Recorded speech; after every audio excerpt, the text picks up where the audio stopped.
because I'm the, little bitch who loves Jesus. And, I mean, when you're in the streets, Christ wasn't out there with all the goody-goodies. He was out there in the streets. He was out there talking to them, the drunks and so forth. I know how to reach them because I don't mind transgressing into this kind of little verbiage if that's what Jesus Christ did. But the danger here is that, yes, it's growing. It's a growth industry. It's growing exponentially. So what's going to happen? What's going to happen? They're cloning people. Do they need women?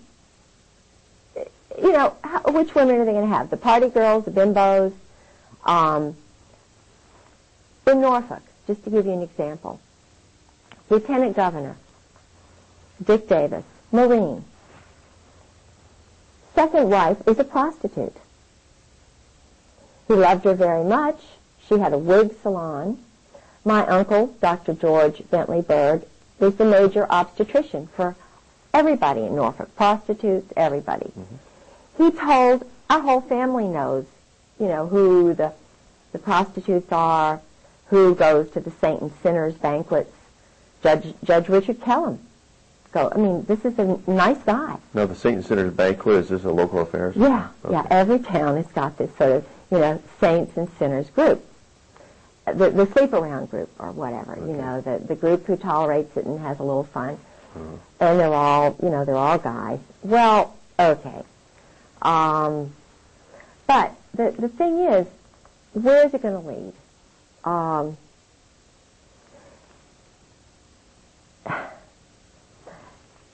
This is why women like me who know need to be involved in the process of leveling things out a little bit.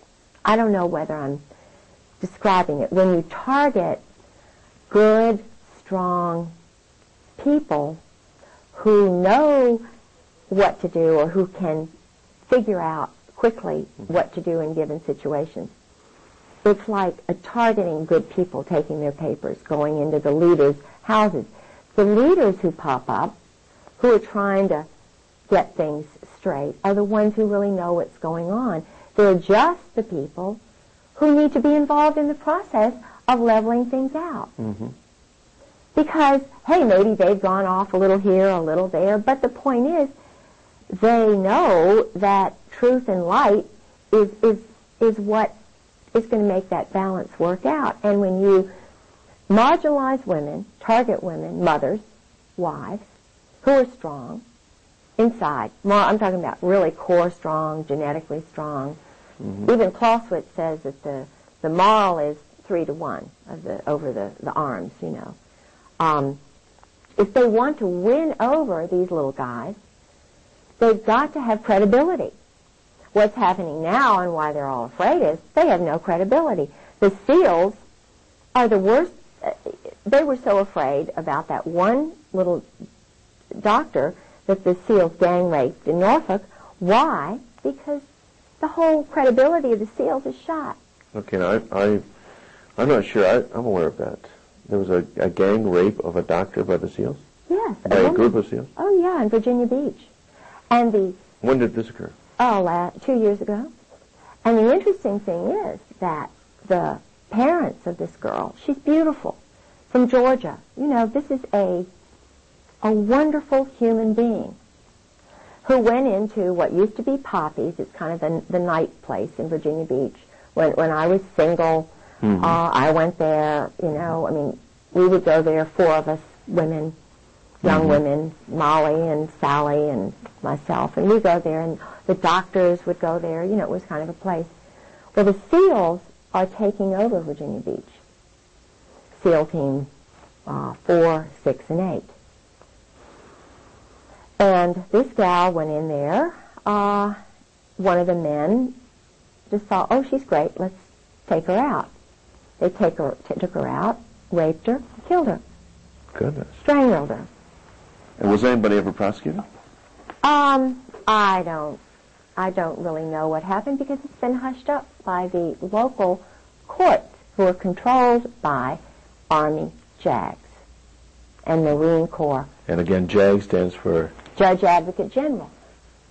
And these are guys, all who have been involved in their wives have been handled, gotten rid of their first wife. They're sleeping around with another bimbo woman or another man. They're participating in group sex. C. Lyden Harrell is one. There are lots of them. Who's he? He is a man who was, now I'm not anti-Mason, but I have suspicions about Masons. Some of the things that they do in the darkened rooms, and I've been told that... Well, it's a secret society, isn't it? Yeah. But I know that he sabotaged me in my case. I think there's money... Oh, he's the judge. No, I've had a number of lawyers that they sort of said, because, I have no lawyer. I'm trying to fight for all these other women and mothers, and for the people who know truth, and because I'm verbal, because I'm articulate, and I'm also gullible, I want to believe that there's somebody good out there who's going to help me fight this thing.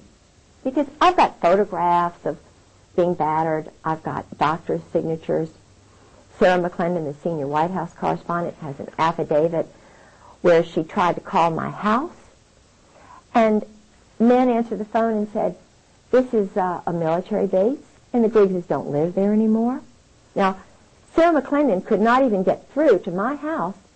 For 2 months, she had to go to another phone just to call me. So I knew that all these other people I'd called in Washington were trying to call me, and the calls were being rerouted. Now that is in this book. This I found in Goodwill. And so I shouldn't mention this because they're going to go now start culling Goodwill, but all the intelligence divorces, there are a lot of divorces going on. The wives will throw out their husbands' books, or the husbands will throw them out. They're mad at the government. But, I found that's why they've been raiding my library. That's why they've been... What's the title of this book? This book is called Intelligence and Electronic Warfare Operations. Okay. Now, this book is all about what happened to me. Army, Air Force, Marine Corps. Where is the FBI Psychological Operations Unit? Quantico, Marine Corps Base. The only FBI agent who came to me, who was allowed to come to me, was Dan McNally, 20-year Marine. Homosexual, I believe. I'm pretty sure he is because, and I'm not saying that he's a bad person, but I am saying that I was not allowed by any other FBI to have any other FBI agent come and hear about the break-ins to my home, the battering that I went through, nearly killed, the murder of my husband's first wife, serious business. She's in a grave, Suzanne Workman Griggs. She died on April Fool's Day, 1987. And the doctor wanted to do an autopsy. Couldn't do it because the 2 men who were doctors in that hospital, Dr. Lawrence Smith and Jean Lamb, Army officers. They owe their life to this business. And they take orders. Of course they take orders. The judge in my case, Judge John Moore, his first wife was put away because she was telling truth. And I found out from Carrie Brown, who's an Army officer who had a Purple Heart, who told me exactly what she told him. Now, he's the judge in my case. Across the street from me lives another judge, Judge Jefferson Davis Reed, Naval Intelligence. He found my suitcase in the woods. I've known his family since the beginning of time. His sister, Martha Ann Reed Ellis, is married to one of these intelligence guys, Tim Ellis, and divorced. He's now with the federal, he's a federal judge. His mother, her family are intelligence people, not Americans. Tim's mother, they're not Americans.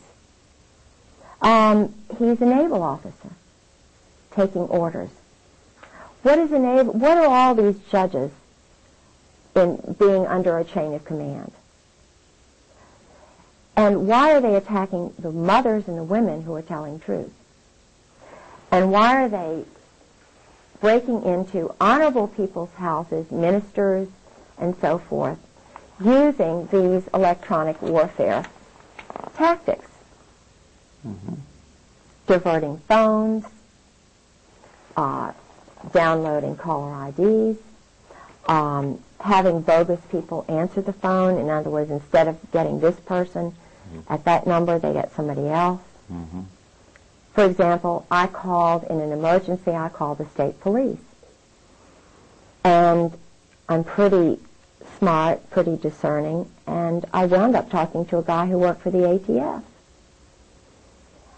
And I said, oh, well, what are you doing in the state police office? He said, oh, I'm just a retired ATF guy. And I said, well, but I thought I was calling the state police office. He said, well, you're talking to me now. What can I do for you? I said, well, if you're retired, I want to talk to an active duty, a good guy from the state police, please. And I said, by the way, I don't like you ATF guys because of what you did at Waco. You all murdered innocent women and children. You ran over them, you shot them, you put tanks on them, and you killed them. You're murderers. I don't want to talk to you. He hung up on me. He didn't like what I said. Well, if he's so sensitive and so defensive, how can he deal with women if he can't cope with truth? This is what 80% of the American people feel, or 90%. Waco was murder, savage, brutal murder. Mm-hmm. And what they did to that man, Randy Weaver. Randy Weaver's wife. Yeah. Shooting a mother with a baby in her arms. Mm-hmm. What's going on here? Right. Yeah. And one woman hears that. One mother hears that. She doesn't like the ATF anymore. I don't know any woman who likes the SEALs anymore. I don't know any other mother who really likes the ATF anymore. I mean, what's going on here? We're mothers. Mm-hmm. This is stuff that went on in Germany, and fear tactics. So we say, heck, these guys are adolescents. They're adolescents. And so who's running them? Who's in charge? We turn into Dorothy, the Wizard of Oz. What's going on here? Mm-hmm. So little old mothers like us, we all think alike, and we're all Dorothys now, just marching and saying, look, guys, what's going on here? You're all little men from Oz. Why don't you grow up? Mm-hmm. And it can be straightened out. Do you see any similarity in what's going on in this country in China, Tiananmen Square? We've all seen the picture of the young man standing up in front of the tank. I don't know how much long-term effect that had in China, but it still sticks in the minds of a lot of people here. Like Tiananmen Square for China, Waco for America. Are there similar? Is this a turning point, a rallying point?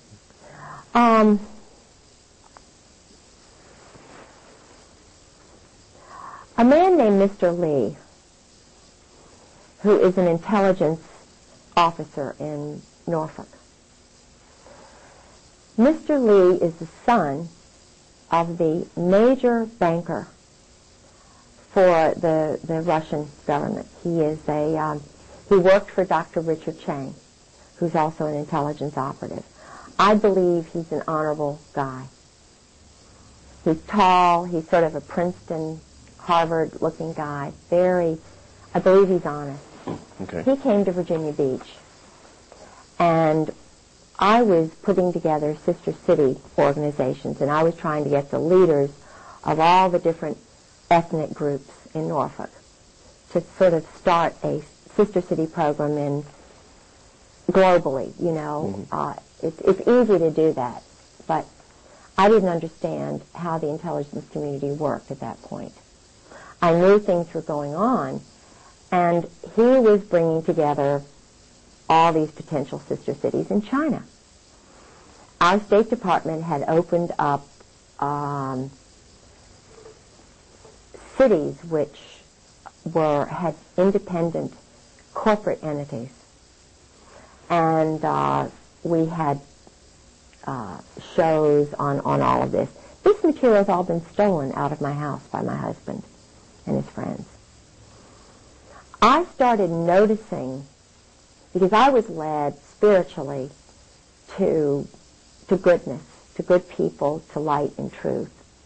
I didn't understand the weapons and drug military culture that's running our government and I believe parts of the world.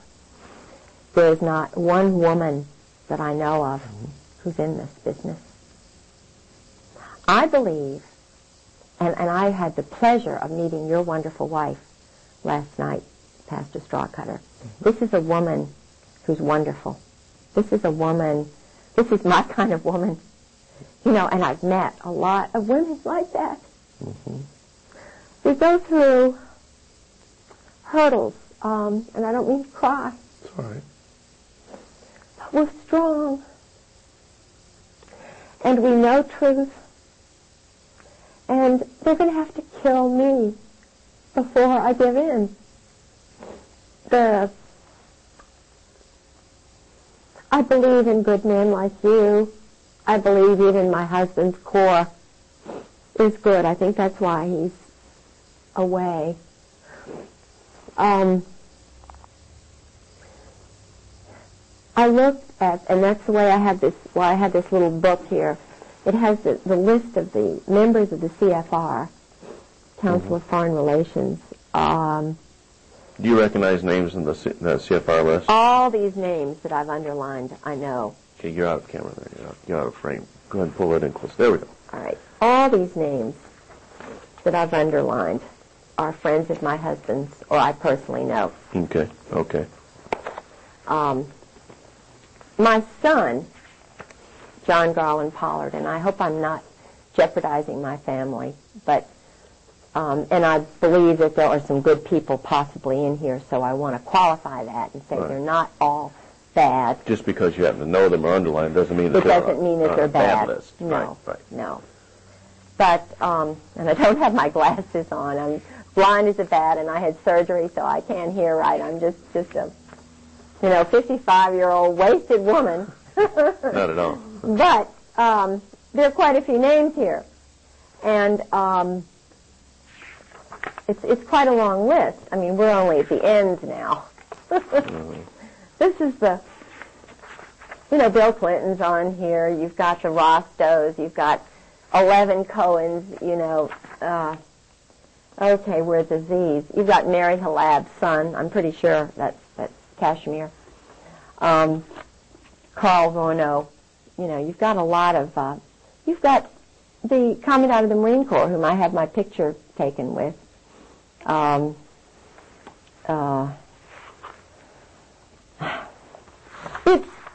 It's an interesting list of elite political, military, banking individuals, and the sons of some high-level people. So you have all these powerful people in a club. Yeah. That has common goals. Yeah. Which is global uniting, global control, and I can see how one could sort of get sucked into it idealistically, thinking that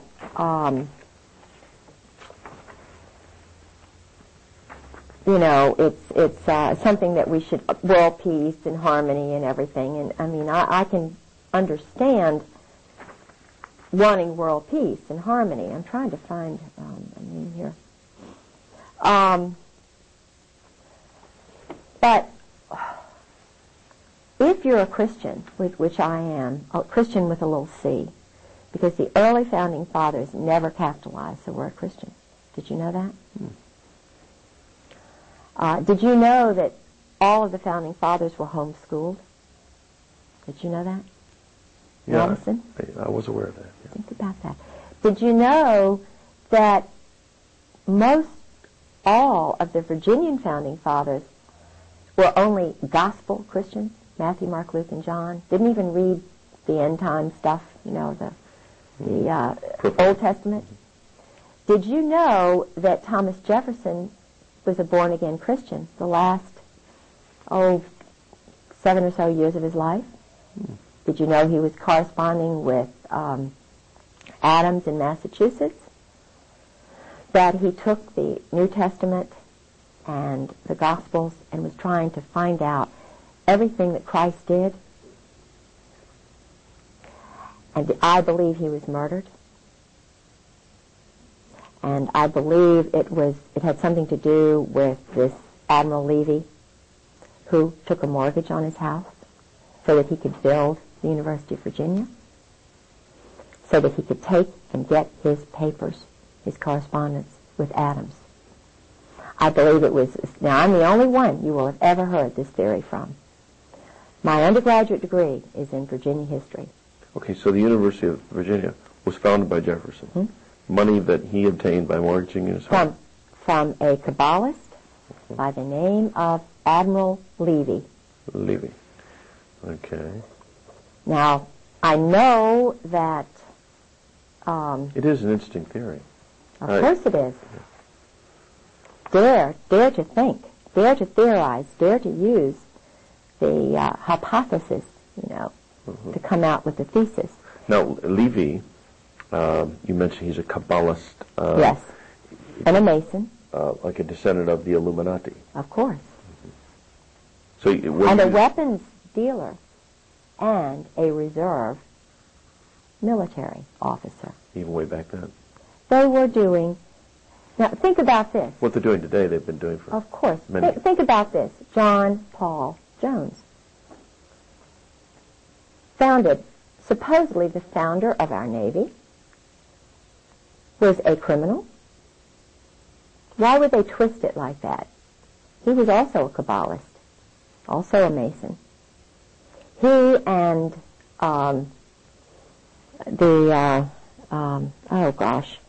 Lafayette.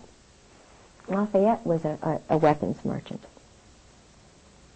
They raise up some people who are sort of questionable. Now,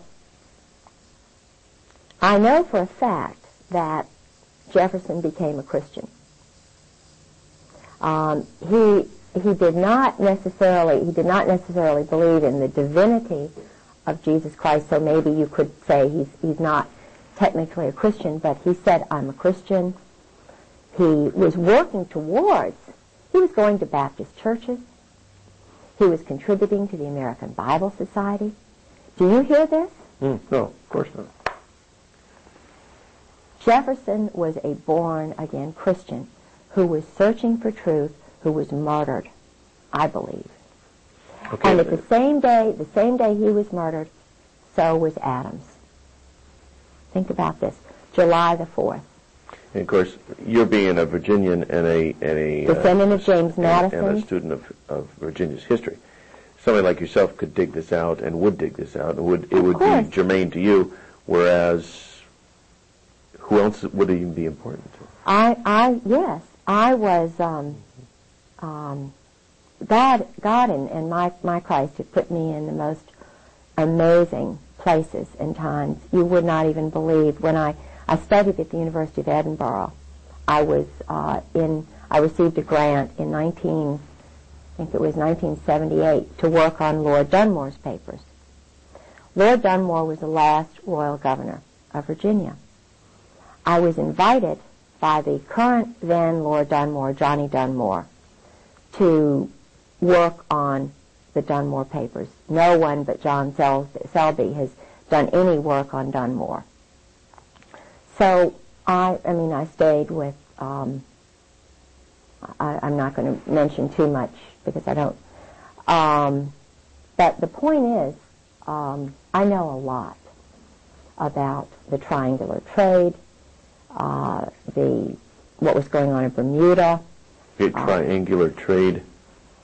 Yes, Tom Devine. The triangular trade is the illegal weapons, drug trade that is still going on today.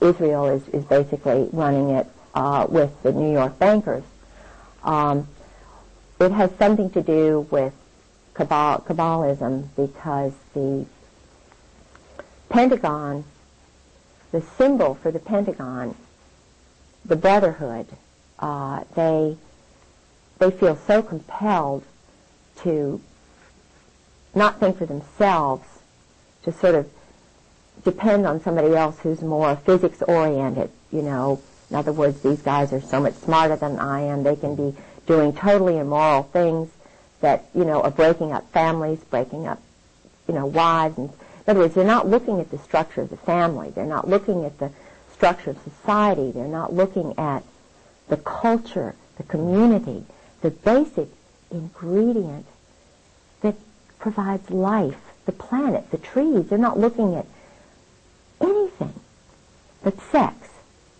And when one perverts and twists, in other words, one focuses on, yes, sex is wonderful, you know, it's great. I'm a, you know, great proponent. But there's so much of a focus by this group on sex, and the military, you know, they go back to Greek days, and they have all these symbols of, you know, the Washington Monument is supposed to be a phallic symbol, you know, and they say, well, this proves, you know, because the Greeks were doing it, the Egyptians were doing it, and it's this secret little group that was, you know, back in the days of Nefertiti and you know, Mark Antony, and it just proves that we're just great because we had the Holy Roman Empire, and Alexander Great that was homosexual, and Catherine the Great was, you know. But it's debauchery. The thing that one has to realize is that God knows best. You know, It is an abomination. It is a sin. Now, we've all sinned. We're all sinners. I don't believe we should be putting people on stakes for doing this. I think Jesus Christ said, the simple answer is this, which Mandela said, the simple answer is this. Just repent. Just show that you're changing your life. You know, I've sinned. Everybody's sinned. I don't believe that that targeting people, whether you target them this way or that, is the answer. Mm-hmm. Now, this is just my personal opinion. I am not a judge. I wish I could be a much better judge than any of the Kabbalist male judges in Virginia Beach, because they are doing this to women, mothers, who are honorable people who are telling truth. And I would like to hear Hannah More tell her truth. I would like to hear Grover Wright's wife, Lynn, tell her truth. These are generals' wives? These are wives of judges in Virginia Beach. Okay. I would love to have heard Ken Whitehurst's wife tell her truth. She was shot. Well, in Virginia Beach is Pat Robertson. Would you like to see him be a judge? No, I would not.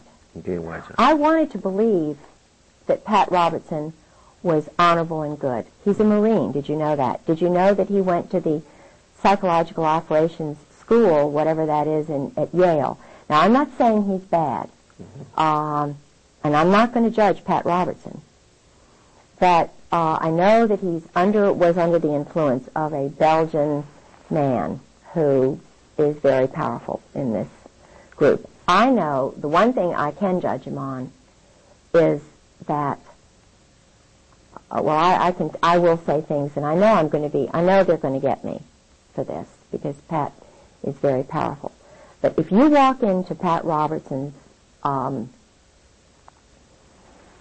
Williamsburg Inn, it's a hotel there, and you're poor, and you are a woman or a person who's poor, or an African American who's poor, and you walk into that gift shop, you've walked into the house of the Sadducees and Pharisees.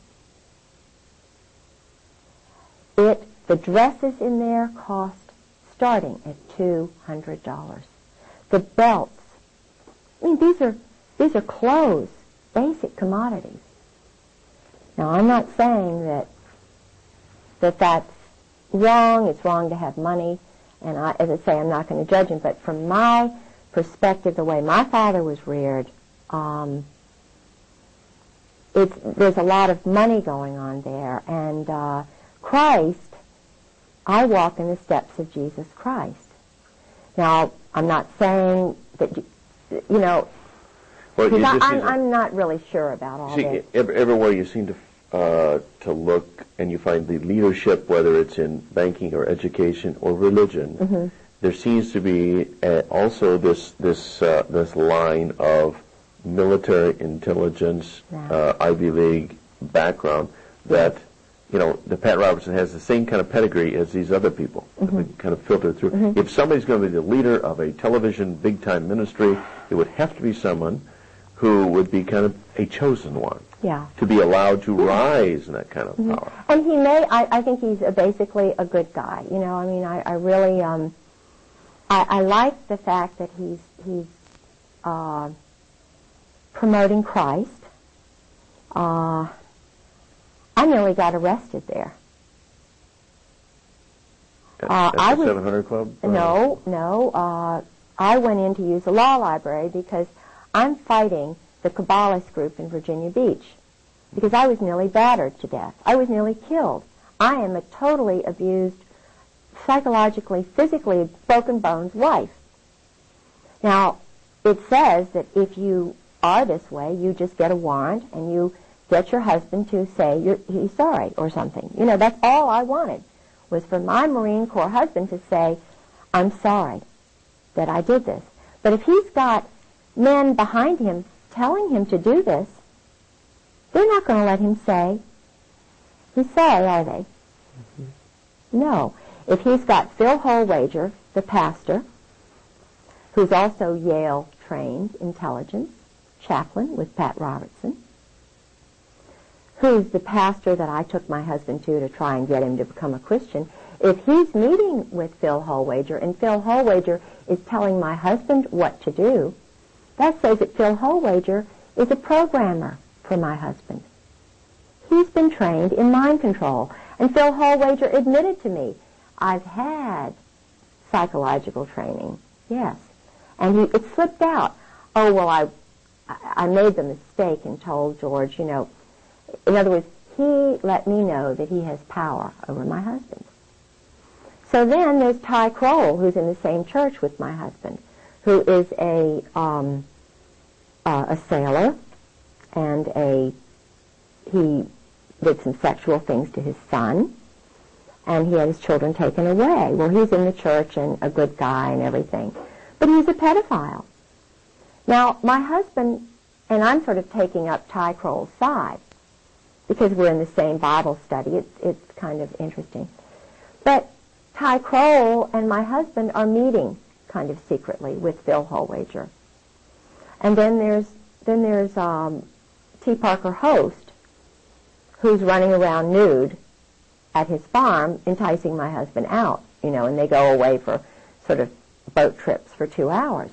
Now, I'm saying, as a woman and a wife, what's going on here? All of a sudden we go up to Matthews County, where Holwager also has a house. Host has a house. But it's also where my grandfather, Miller, was born. So I feel very comfortable in Matthews County. These people were not born in Virginia. Do you know what I mean? And yet they're bringing, all of a sudden, spur of the moment, taking my husband up and then taking my husband away on a 2-hour boat ride. Or we get to Phil Holwager's son's house, and then all of a sudden my husband's riding home with Phil Holwager in the car. It's all been planned. So I'm saying, and this is just before, just after my husband got back from Norway, and I'm trying to remember whether the King and Queen of Norway had come either just before or just after this. It had something to do with the King and Queen of Norway's visit. Mm. They wanted to keep me away from the King and Queen of Norway because I believe they're Christians. I believe they're honorable people.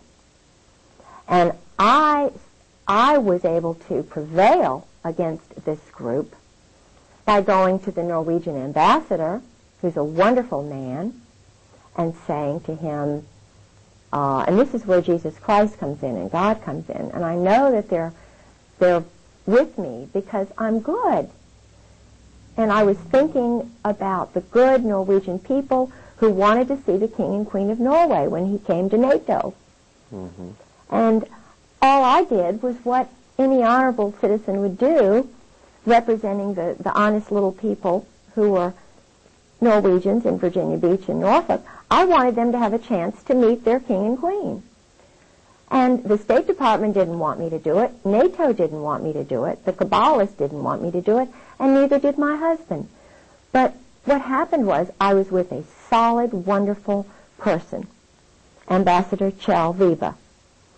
And we went to the Norwegian embassy. This was, I know I'm digressing and this is hard to follow, but Kjell Vibe and I were sitting at the table with my husband and an intelligence operative named Bill Nelson, okay, who tried to sabotage the Norwegian group that I was running in Virginia Beach. And Kjell Vibe, we were planning a trip to Norway in August, which I think was just a bogus sort of thing to kind of, I don't know. To appease you a little bit. Oh, yeah. And I knew things were going on with my husband and the weapons sales and, you know, all of this stuff. And because he was dealing with the embassy, the American embassy, and with people, and, you know, there were things going on. And I knew things were going on. I was sensing it really strongly. So we were in Washington sitting around the big table in the Norwegian embassy with the ambassador sitting to my right, Bill and Kate Nelson to my left, my husband across the way, and Suzanne Baptist, who is the daughter of the man who started the Sister City Association. And we were supposedly planning this trip for the mayor of Virginia Beach and her husband to Norway. And he let it slip, the ambassador let it slip, that the King and Queen of Norway were coming to Norfolk in October. Mm-hmm. And the ironic thing is, it was the very day the Nobel Peace Prize was being awarded in Norway. I didn't know it at the time, but I thought, this is really strange later on. Here's the King and Queen of Norway are at NATO headquarters the very day that they're giving out the Nobel Peace Prize in Oslo, which is where the King and Queen of Norway are.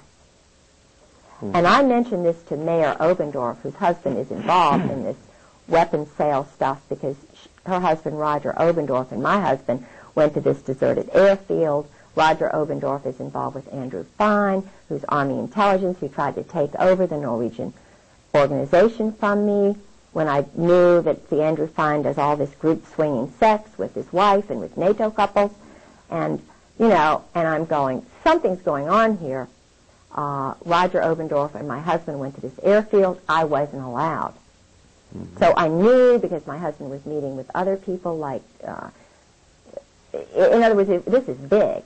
Yeah. Now, when you mention NATO group swinging sex, are you talking about some of the most powerful people in this world, the leadership of this military? Absolutely. And their wives being privy? I mean.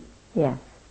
Yes, I'm talking major. I mean, this does not give security to the people of not only this nation, but the people of the world. No. I think that people who have the power to kill others, wage wars, send your sons and daughters into battles, these people are complete, whacked out degenerates.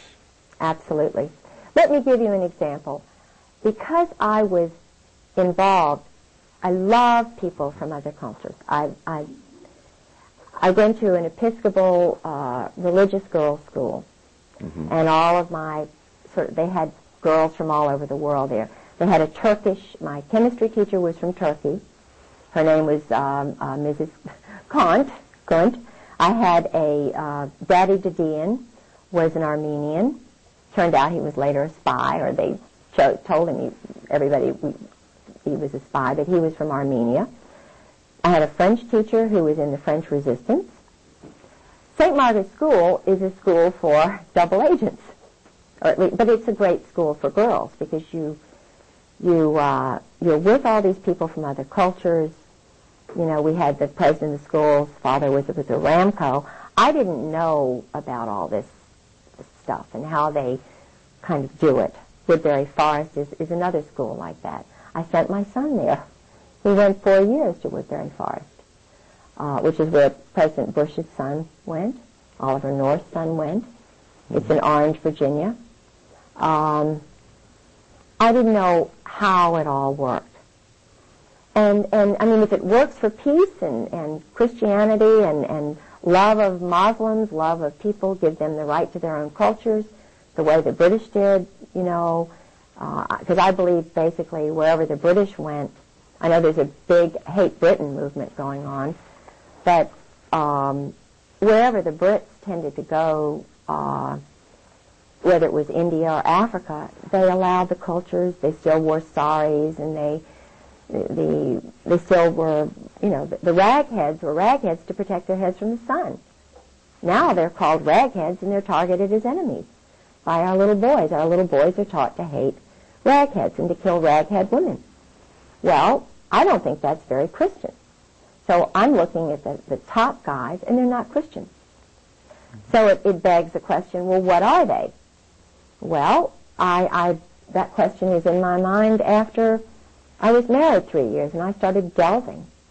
My own little Miss Marple, my own little, you know.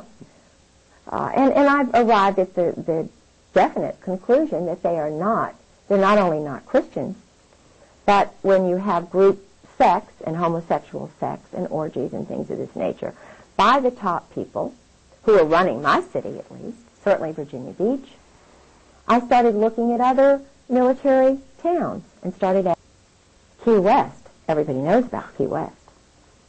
Boston, that's the major homosexual capital of the world. You know, they're having sex on the highways. Guys are parking. People can't even go into the restrooms in Boston. Of course, Washington, D.C.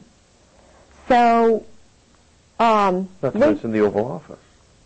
Yeah, well, but at least, now I don't know about, see, I know that he is sick and he's addictive, but I believe that, now that you all will all disagree with me, but I lived with Sarah McClendon, and Sarah is a senior White House correspondent, and I believe he was just addicted to sex, and I believe that he was put into that office to try and control him, but I believe that he has repented. I believe he had strong grandparents who loved him, who were Baptists.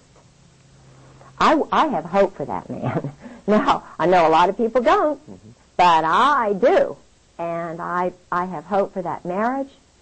I know she's a strong woman, and I know a lot of men don't like a strong woman, and I believe she loves him. And I believe that basically he loves her, and I believe they love their daughter. And I will say one thing, that at least, you know, and who knows what their motives are. It's between them and God, but I'm glad it came out for their marriage. Well, at least he's not, he doesn't seem to be homosexually inclined. No, so we'll this is it. Give them much credit. And they don't like that, you see. That's why the little guy who's, you know, the little short guy, what's his name, the homosexual? Stephanopoulos or... yeah, his... George Stephanopoulos. Well, I met him. See, I went into the White House with Sarah, and I met him. He's a little short guy, and I even saw the place, the Mambo Jumbo room, where he hangs out, right around the corner from the Ontario. Well, homosexuals are one thing. It's an abomination in God's eyes. It is an abomination. It's a weakness.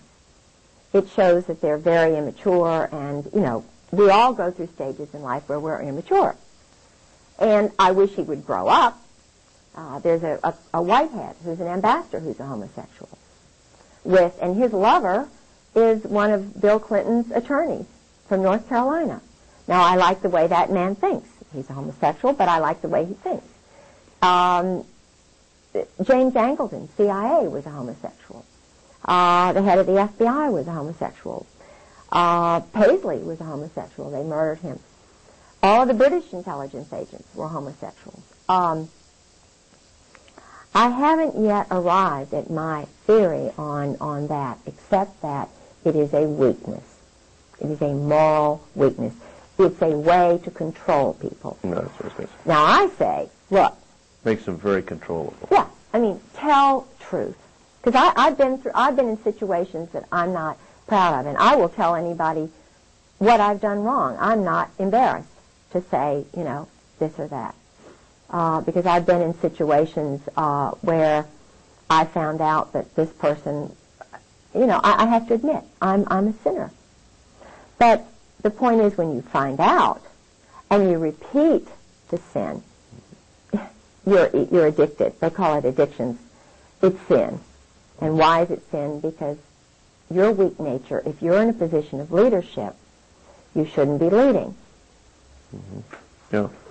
And admit your errors, and that's why I think Bill Clinton will be stronger out of this. He wants peace in Israel. That's what this is all about. He wants peace in Israel. I did notice that when Hillary made overtures toward the Arabs, whoa. I mean, somebody yanked her chain, and that became a major issue. I was living in Washington with Sarah McClendon in the Kennedy Warren before the election. If you will remember, a plane went down on his birthday. On whose birthday? Clinton's. Okay. I mean, I believe it was a plane. There was a traumatic... I went to his he had birthday parties at 7 different places. It was his 50th birthday. The birthday party in Washington, he was not there. He was in, I think, New York or some other place. But I went to the birthday party, which was in the Kennedy Warren, in the basement of the Kennedy Warren. Okay. A friend of mine went into the birthday party. The point is, that night, I remember it vividly, there was a psychological terror thing for Clinton. It was either his plane that went down, something happened that night that was meant to say, don't enjoy this birthday, buddy. Remember? We told you don't run. George Shultz came all the way from wherever he was. Sarah told me this. George Shultz came all the way from, I think it was California, to meet with Clinton before the election to say, don't you dare run. You're going to get it if you run. I know it. And that's from Caspar Weinberger is the guy who's the evil one. Caspar Weinberger pulls a lot of strings.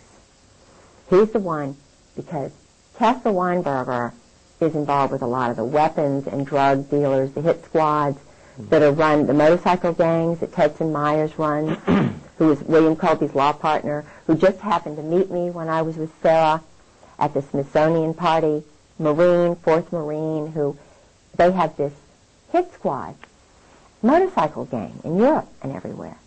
They call it a motorcycle society. But who runs it? Retired military guys.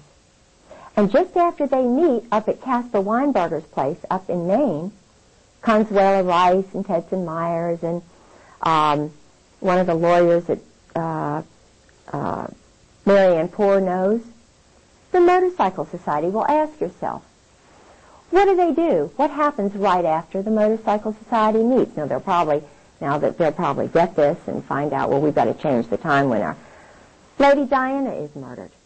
They have, because I read all the newspapers. I go into Barnes and Nobles, and of course they're going to cut out all the news and stuff. But they had a minor war in the Netherlands or wherever. They had another attack by motorcyclists on Cyprus.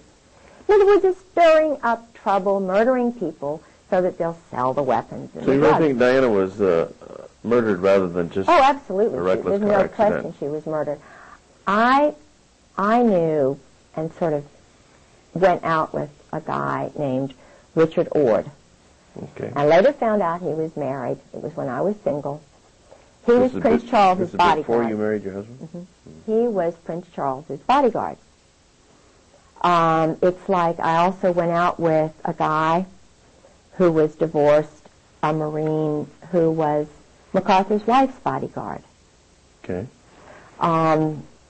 Who turns out to be an assassin, a Marine assassin, who's living in Virginia Beach, I think, now. But I didn't see the connection with Marines and information. Do you know what I'm saying? It's kind of I didn't know how organized it all was. Okay, well, you gained that knowledge after you married your husband. Yeah. And then during his drunken stupors, he just blabbed and told everything he knew.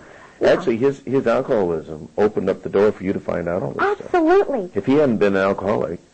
That's why I praise God in a way. I don't praise God that his mind is destroyed and that he's a brutal, he hates women kind of, but I think, I praise God for everything I've gone through because every I know by his stripes we are healed because I walk in his shoes. I have to as a follower of Jesus Christ. Mm-hmm. When you're punished, when you go through hell on earth, he is giving you strength. And, it's not a funny sort of way. It's a very special way. Mm-hmm. I know I'm going to die. I don't know how I'm going to die. Well, we're going to pray that you stay alive. But I love him. And he's just giving me all the strength. I'm a weak human being, but he is the truth and the light. And when you walk in the light, you walk with him. Right. And it's not bad, it's great. It's marvelous. Tell you what, why don't we take our first break here? Yeah. And so you might need to use the restroom. And, yeah. Your angels. Your angels. My hands are wet because I got water. Okay. I put some water down my face. Okay, all right. Bye-bye. Bye. Okay, clip on your... Oh. Get that clipped on there. Is that? There we go. Good. All right. I know a lot about John Warner and Loretta Tate and stuff that is really kind of spooky because nobody's ever told this out loud. Mm-hmm. He married Elizabeth Taylor. Warner, yeah. And he was... Go ahead and sit back so we can get you right into the frame here. Yeah. And? There were murders around him. Uh-huh. He was having an affair with Loretta Tate, which everybody sort of knows, who was married to a dentist, Randy Tate, who is his secretary or his main person. Mm-hmm. Hey, hang on, so I'm going to have to make that. Randy mysteriously died.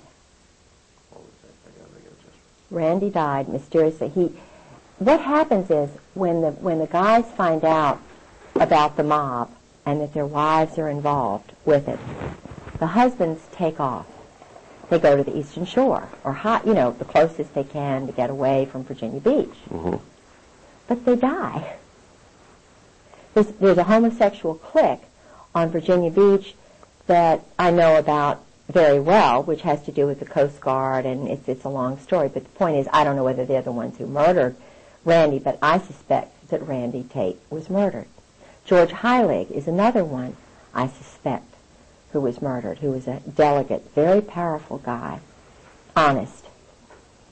He died, very young. And Dick Obenshain, who was an honest candidate for governor. And Dick Obenshain, Dick Obenshain was running for governor. He was the Republican candidate. He was an honest, honorable guy. Mysterious plane crash. Mm-hmm. And what happens after Dick Obenshain's plane crashes? Well, they have a little convention. It's conveniently right before the convention. He's the titular guy. Well, Elizabeth Taylor comes into the picture. And never before, they just go right over Robert's rules and everything else. Elizabeth Taylor goes around, movie star goes around and says, I think you ought to nominate my husband. Well, he hasn't even been involved in the process. Dick Obenshain, who's honest, conveniently dies. John Warner comes right in there. They did not want Dick Obenshain in there because he was not controllable. Warner was. Same thing with Paul Tribble, who's a cousin of mine. So I'm a Waring, and his family are Warings, and we're related. Mm-hmm. Paul was married to Rosemary Tribble. Well, there were some things that were going on, thinking that, in other words, Paul Tribble could not really totally be controlled. He was, they got rid of him. Rosemary knew a lot of stuff, and they get rid of the good guys. Mm-hmm. Murder, I believe that... well, don't they refer to this as Murder, Inc.? I mean, yes. Another name for... Well, the Marine Corps are the assassins. The Marine Corps are the assassins for the mob. If you look at guys who've been in 4 years, let's just take Tedson Myers, for example. Now, he's a very nice person to talk to. He was involved with the founding of Peace Corps with Sergeant Shriver. He's from the Brooklyn Bayonne mob. He came from that group. Mm-hmm. They sent him to Ohio State. Then his 4th year, as I understand it, he did something like truck driving school. Then he goes into Korea and becomes UDT. And then they underwater demolition. In other words, assassin. Mm-hmm. He's, very smooth. He marries a high-level gal, Sullivan. Whoops. Something happened. Just lost the camera. Oh. Yeah, no matter what I do, never stop that tape. Okay. Because now we're out of sync with that camera. But, all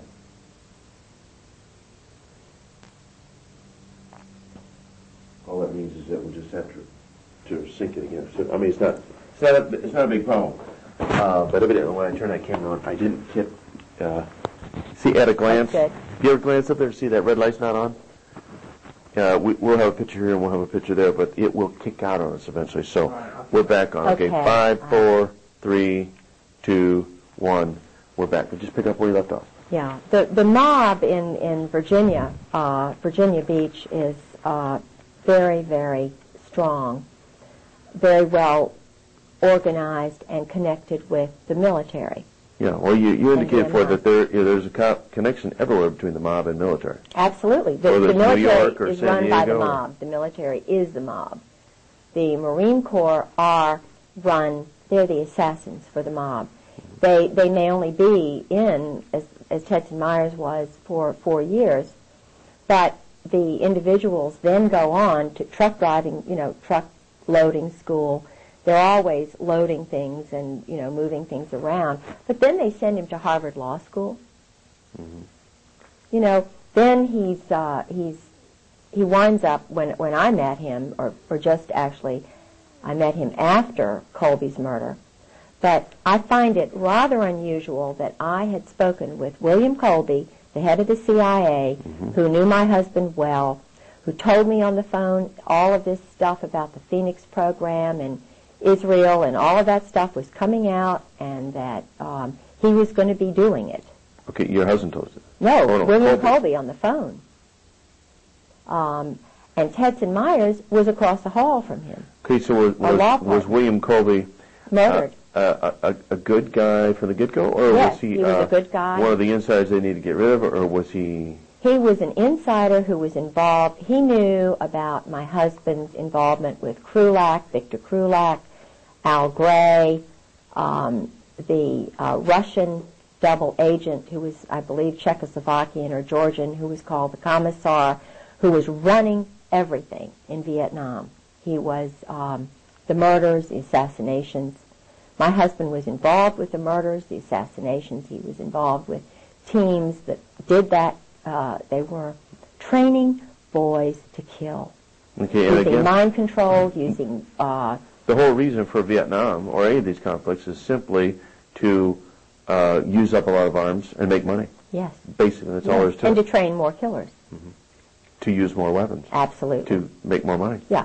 It's a sick, sad, little adolescent boy cycle. These are not grown up. These are little men from Oz. That's what I call them. Al Gray is a sick little man. Al Gray is a But was the former commandant of the Marine Corps. Mm-hmm. Carl Mundy is a sick, pathetic, lying little man. And he is? The former commandant of the Marine Corps. Then you have Krulak, who is the son of an agent, of a double agent, Victor Krulak. Not American. These are men who the Constitution is just beneath them. People like me, their wives, and citizens like you and honorable people are just beneath them because they're special. They're elite, just like the German SS. That's exactly where this specialness came from.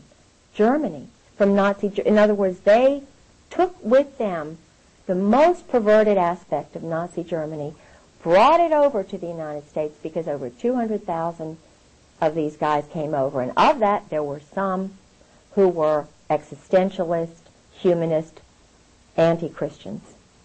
They hate Christians. Mm-hmm. You know, what happened to the cross of the Weimar Republic was turned this way. Hitler was homosexually recruited in a brothel. He was working in a little brothel.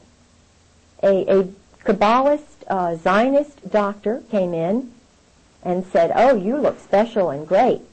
And in other words, he was one of the many like Oswald who could be used. Mm-hmm. And they see how they grow rather than see how they go. They see how they grow, manipulate them. This is why they have so many, the Army has so many psychological operations specialists. And the one way to keep them is secrecy. And anybody who believes that Jesus Christ, I mean, everywhere you read in the Bible, he talks about openness. Mm-hmm. Truth is light. You walk tall. You don't hide behind trees and be the snake, mm-hmm. you know, in Adam and Eve and be deceptive. Truth frees you. Mm-hmm. Truth is a liberator. It's your ally. And the power of their operant conditioning is all in secrets. Yes.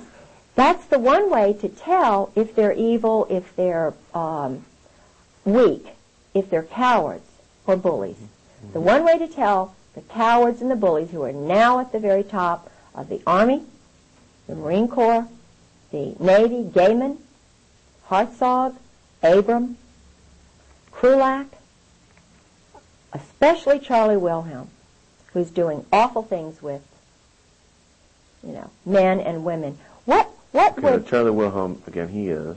Charles Wilhelm, I met in Norway. He is my husband's one of his closest friends besides Michael O'Boyle. Okay, They're and these called are all Cherry Marines. Marines. Yes. Generals? Now he's a general because they rise to the top. Mm-hmm. If they're one of Gray's boys, and I talked before I went public, I went to colonels and wives.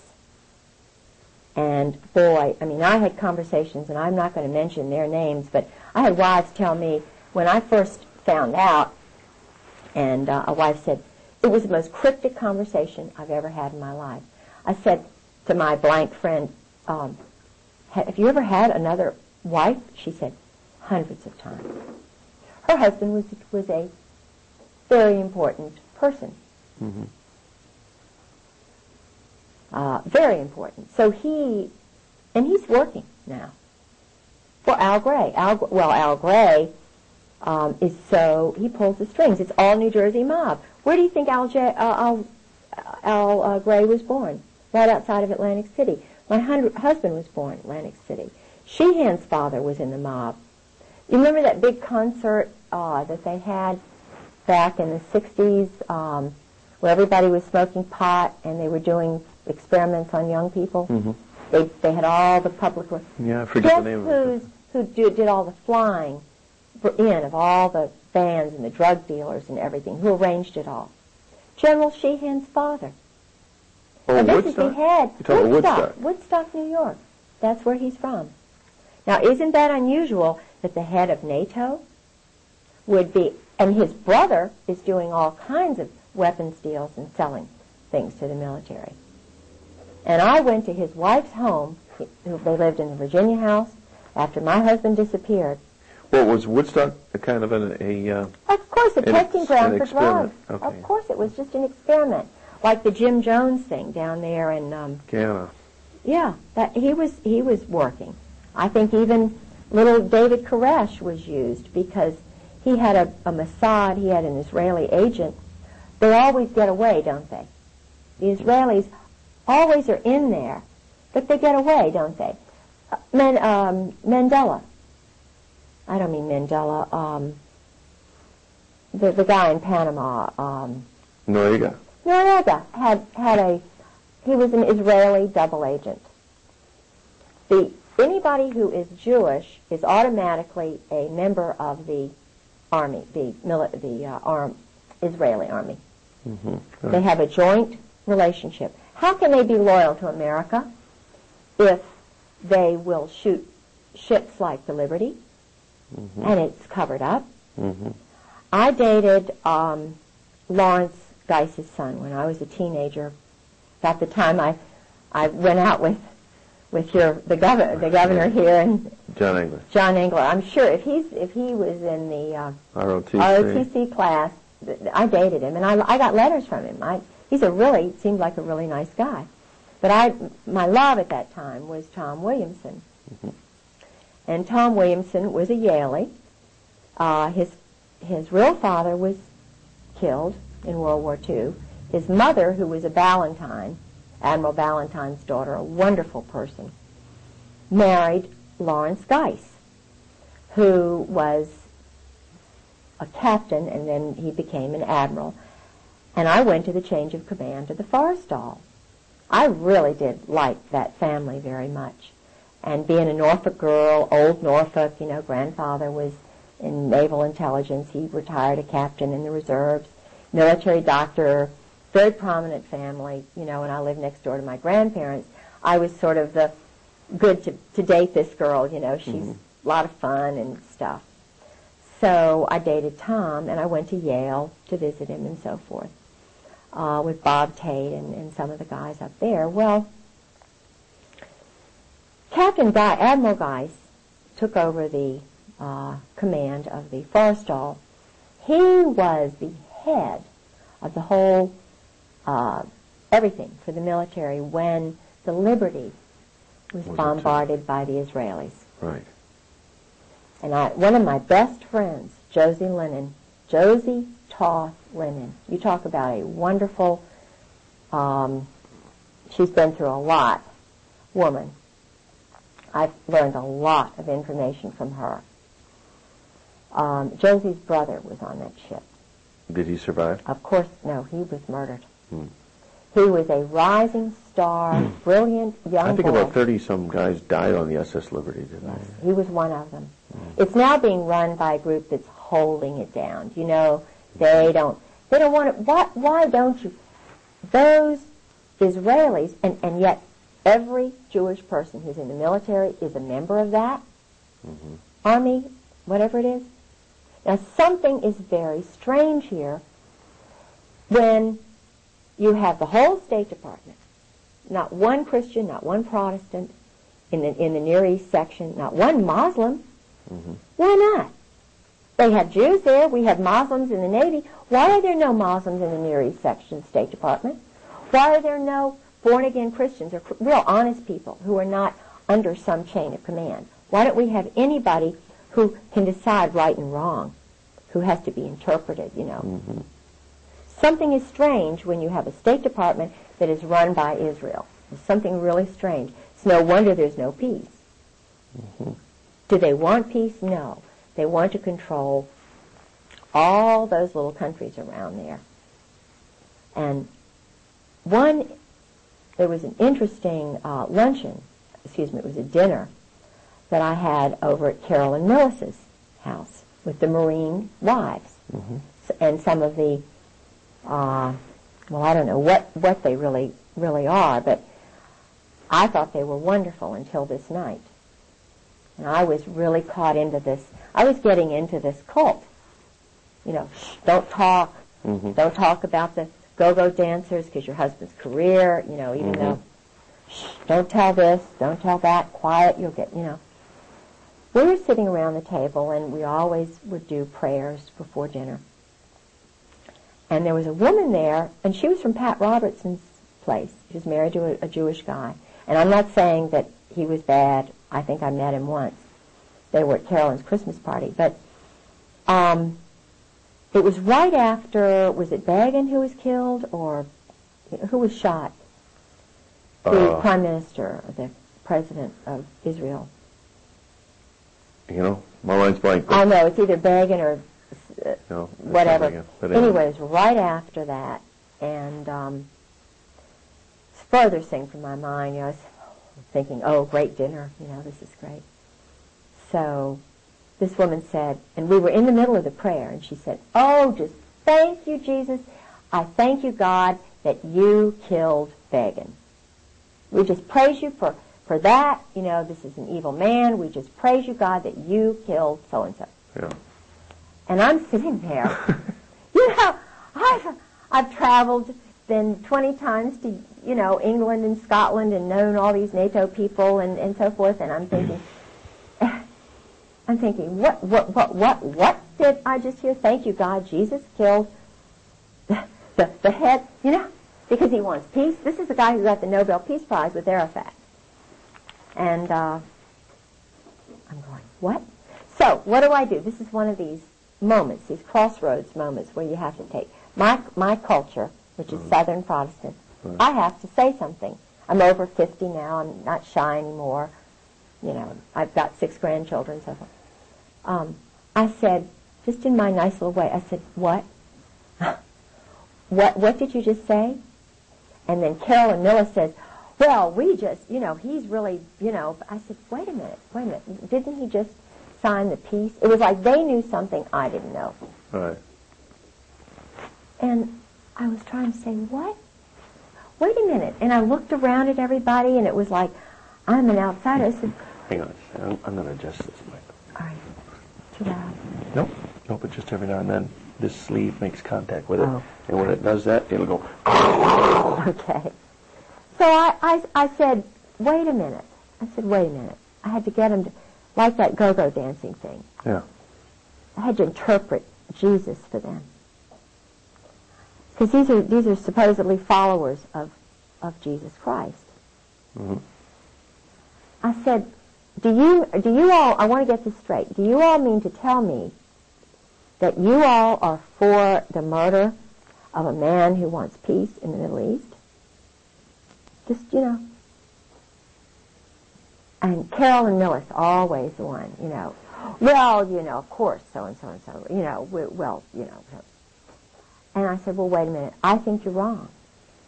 Because Jesus Christ would have been behind peace in the Middle East, and so forth. Well, I was just, you can't trust her anymore. Mm-hmm.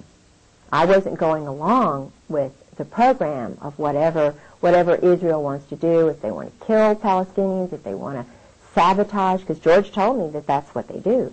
They do a lot of sabotage. They train, they take men who are Jordanians, Iranians, Iraqis, sons of leaders, and they bring them over here, wine them and dine them, mm-hmm. and then rev them all up to hate their parents, and they give them weapons. What they do is they feed their ego. This is intentionally done, according to my husband, by the Marine Corps. I mean, it is they train them, they take them. Well, this is the point. Things that your husband has told you specifically about the training techniques. This is, right from his mouth, this is what is done. Mm-hmm. Oh, absolutely. Absolutely. Intentionally, because the objective is to get the goal, whatever it is they want, Machiavellian or, Clausewitz. And, of course, my husband was reared, he was suckled on Proust, Sartre, Camus. If you want to read his thesis, it's in French. It was written by Todevay, and, but it's at the Princeton University library. You can read what my husband believes. Now, this is the Chief of Staff of the Marine Corps. This is a guy who writes with a purple pen, which means homosexual, mm-hmm. arrogantly so, writing with a purple pen. Al Gray, he's working under Al Gray, called Gray's Boys. This is what they call them, Gray's Boys, all homosexuals, Cherry Marines. There are books on Cherry Marines that I've got. Everybody knows about Cherry Marines. Now, if you have to be a Cherry Marine to get to the top, and then you read about Krupp and the German High Command, and you know that they're using the same word, special. Mm-hmm. You know that they changed the eagle to be the colonel and the captain, you have to get an eagle. And that started when all of these people started coming over to change the America to be generic, no more of a Christian nation.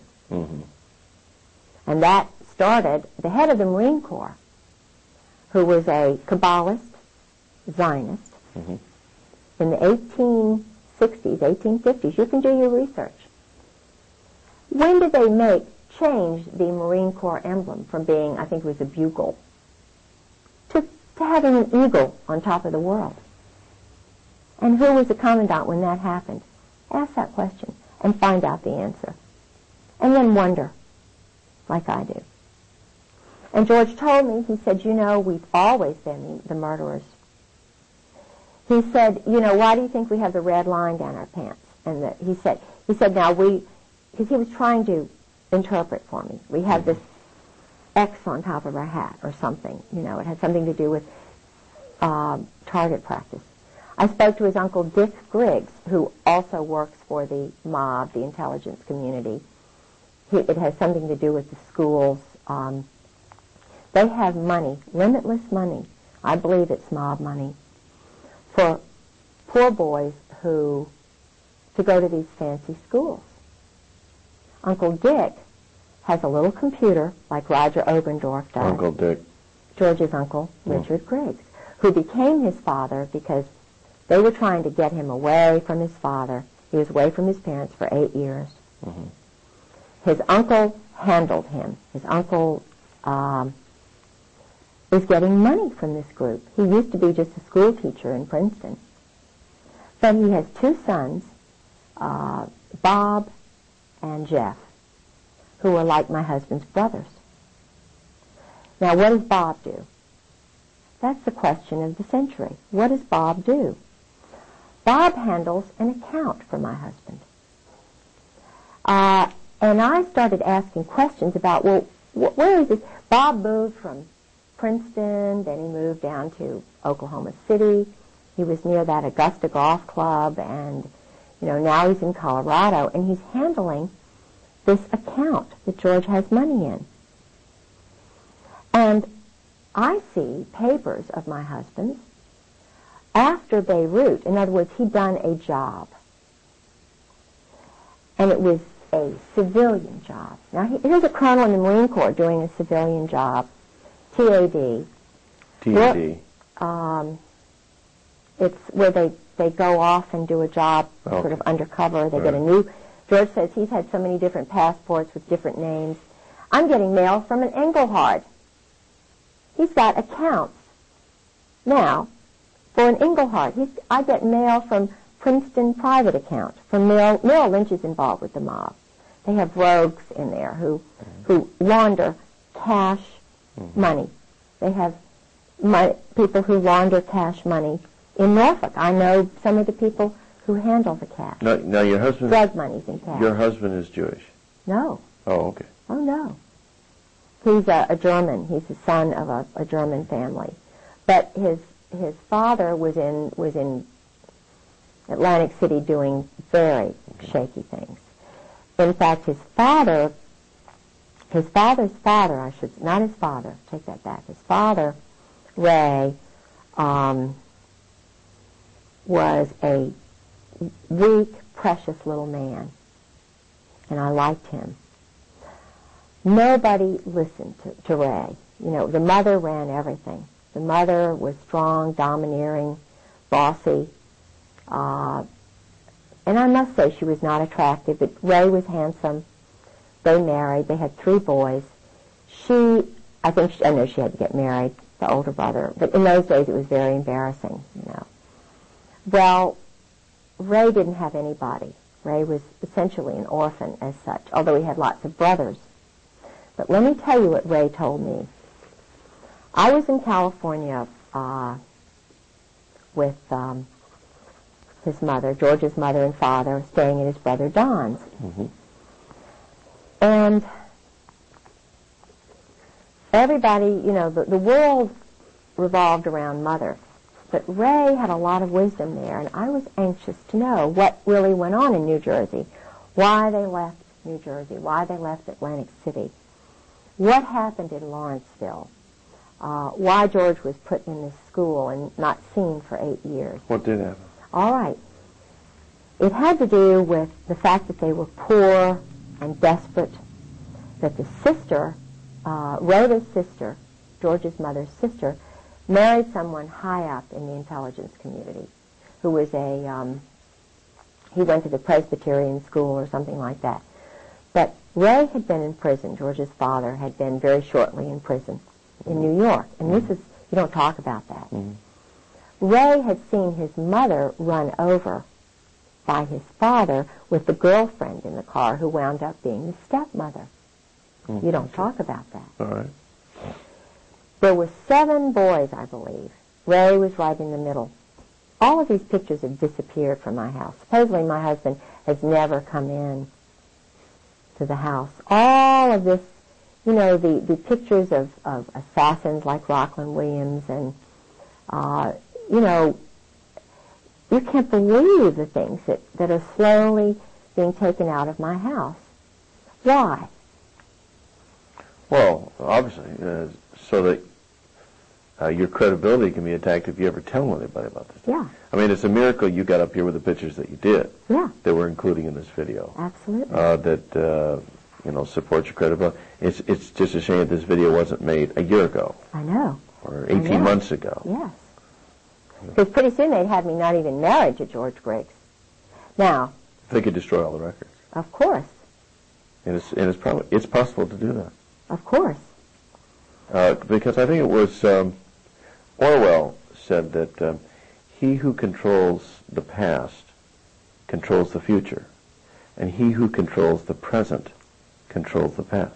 Absolutely. So those who control the present can modify the past any way they want. In fact, they could erase you right out of the picture. Why do you think we're in computers and everything's on computers?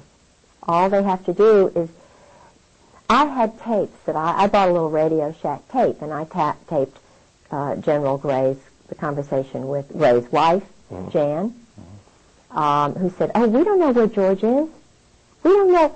And I talked to General Gray on the phone. If they don't know where my husband is, and he's working for Charlie Wilhelm now, what does that make Al Gray? After I've been battered, and I'm calling, I've got pictures of bruises, hematomas, broken foot, putting a .45 to my head, laughing at me while he's standing over me with my arms in pain, chasing me in bathtubs, you know, so I'm hiding and saying, "Please don't kill me," while he's laughing. I took diaries and so forth. Why do they want my diaries? Why don't they want my evidence in the court of this? And I've got it right there for Judge John Moore, who's a commando. Why does John Moore kind of giggle at me? Why, you know, what is so funny about being battered as a wife? When his first wife is dead in the grave. Well, what's funny to them is that it doesn't matter what your claims are, they're in control. That's it. The chickens can do anything they want as long as the foxes are all in goose. That's it. And why? I have a transcript at the first commissioner's hearing, and Colonel Barry Cantor, who is a Kabbalist, who lives right around the corner from T. Parker Host, who's a commando assassin mob guy, brags about it, who's now has about 7 or 8 agencies and is a friend of George Bush's all of a sudden. Barry Cantor, his office is right next to George Sharp, and they are persecuting me in courts right and left, and it doesn't matter what he says. It's like he's just totally, you know, so it doesn't matter. We'll just ruin you. And then, so I find another lawyer, and his name is Doug Ballard. General, what's his name? Up in Washington gave me Doug Ballard's name. And I thought this, I still think he may be an honorable guy, and I'm trying to remember his name, because he's talking about a lot of the stuff that's going on. But Ballard is a name that has connections to the Deep South. Well, Doug Ballard went to VMI. And I knew Doug Ballard because he was a law partner of Philip Purrington, whose brother Charlie I knew, and I liked Charlie Purrington. He was, when I was dating my first husband, John Pollard, they were best friends. And I went out with Charlie a couple of times, but I was, you know, I was making my debut, and, you know, I was kind of, Charlie was just a good friend, and still I like him. And I introduced him to his wife, and they're still married, and she's a Carolinian, he's a Carolinian. Well, Doug Ballard was in law practice with Bill Purrington. Well, so I went to Doug Ballard, and I heard he was a Christian. And I got the information from Paula Ballard about Obenshain's murder from Paula Ballard. And because Paula was very involved with the Republican Party back when Obenshain was running for governor. They were insiders. He was an Army intelligence person who was doing business with the Saudis. He was up in Washington with Oliver North and that whole crowd. Doug Ballard was doing business, illegal business, money laundering. But I was attracted to him because General Ben Parton said, maybe this guy will help you. Benton Parton. General Ben Parton gave me Doug Ballard's name. Do you think Ben Parton is a good guy or a bad guy? Well, I don't know, because what I was set up, or maybe he didn't set me up, but I went to Doug Ballard, and, you know, he's a shyster. This guy is crooked as they come, or either very weak, and I think that goes along together. I told him about the things that had happened to me, and keep in mind, he's Army. He's Army Colonel. Ballard is. VMI, but I didn't know what I now know. And VMI again is? Army. Kabbalah. You know, it's but VMI stands for something. Virginia Military Institute. Oh, okay. And because Benton Parton is very well known in certain circles now for challenging the Oklahoma City bombing. Okay, well then I believe in him. I think he just didn't know what I know about Doug Ballard. I think he heard Doug Ballard went to this born-again church, and his wife is all this born-again, which is great, and because I'm born again, but let me tell you what happened. I mean, and they may have been persecuted. They did go through some persecution, but what happened was, and maybe they know too much, but what happened to me was this, because he was part of the Brotherhood, Doug Ballard is. I trusted him with my file. See, Barry Cantor, my husband's lawyer, is an Army colonel. Ballard isn't colonel. The judge, John Moore, is a colonel. The commissioner, two of the first commissioners were colonels. Andrew Aggie, who is mixed up with Crooks in Virginia Beach, he's a commissioner in Virginia Beach. Then there is the first one we were going to get. No, Aggie was the first one we were going to get, Army Colonel, Reserves.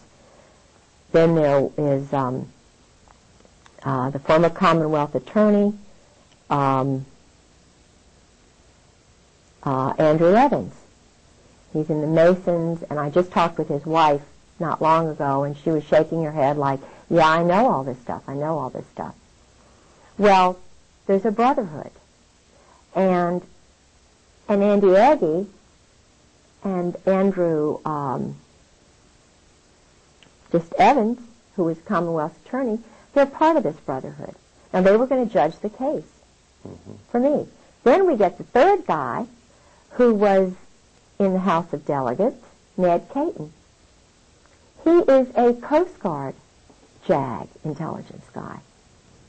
So finally, we choose Ned Caton to go because he had done work for us, and I don't think that's really right. But the point that I'm trying to make is that every single one of these men who were judging a battered wife, almost killed, first wife dead, do something with the husband, bring up the battering. It's handled. We go into his quiet, secret office. I think I have a lawyer giving him $1,500, and he's one of these society lawyers. And he doesn't want to mention anything about the abuse for some reason. And I'm sort of being flim-flammed, you know. Well, this is part of the divorce proceeding, or Yeah, did you bring a separate cause of battery? Or this I is all did the with battery. See, I started everything. So you filed a criminal charge? I filed a criminal charge. Of battery? Battery. Okay. Because, you know, you're indoctrinated to believe that if your husband's a perpetrator, my husband is a gross perpetrator. Okay. And so you were seeking civil damages against him? no, all I did was take out a warrant to have him brought back. I see.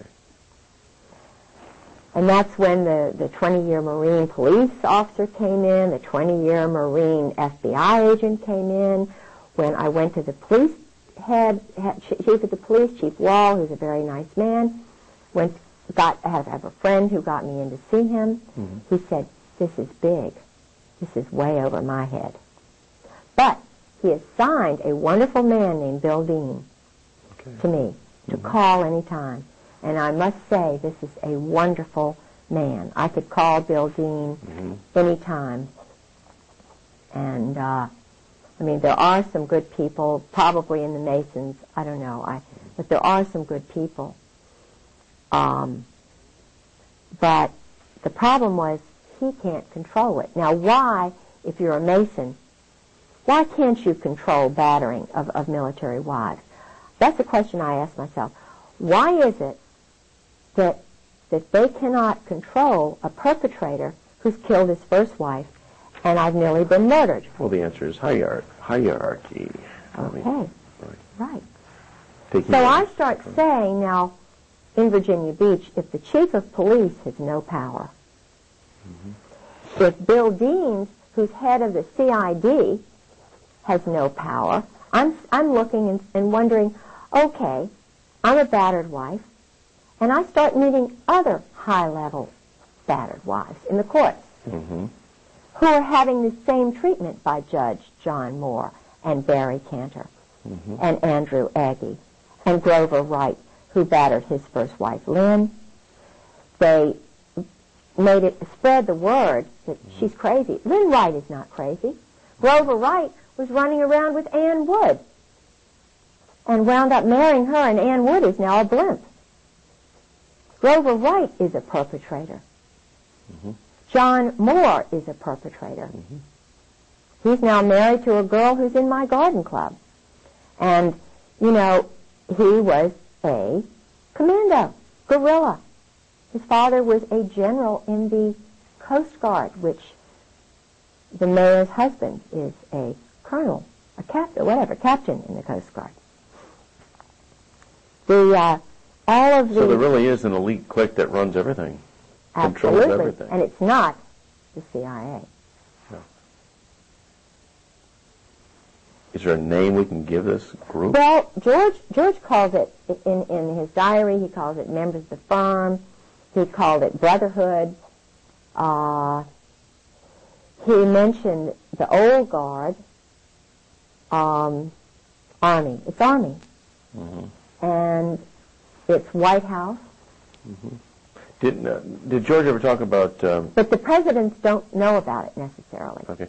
Did Oswald, or did your husband ever talk about Oswald in terms of knowing anything about his handlers or how that was? Yeah, the way George talked about Oswald was the way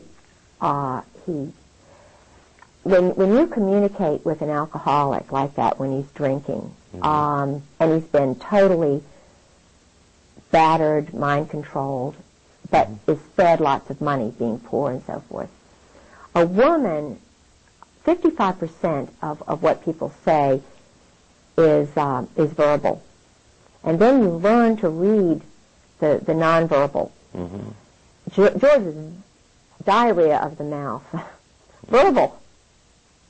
But when I mentioned, it's like when I mentioned the word General Jim Joy, I knew it was General Jim Joy who had authorized the terrorism of my life. I know it is General Jim Joy, General Carl Steiner, General Hartzog, General Abram, General Damon, and Sheehan. I know and Krulak. These men are the ones who are perpetrators. They bugged my phone, downloaded my caller ID. They have authorized and given money to people like Tedson, well, not Tedson Myers, but certainly Alexander Robinson, Ern Reynolds, 4th Marine, JAG, worked for the Justice Department.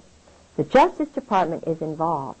There are rogues in the Justice Department who think they are handling people by using cruelty, tricks, psychological games. This is not the way you handle a nation. Women know this.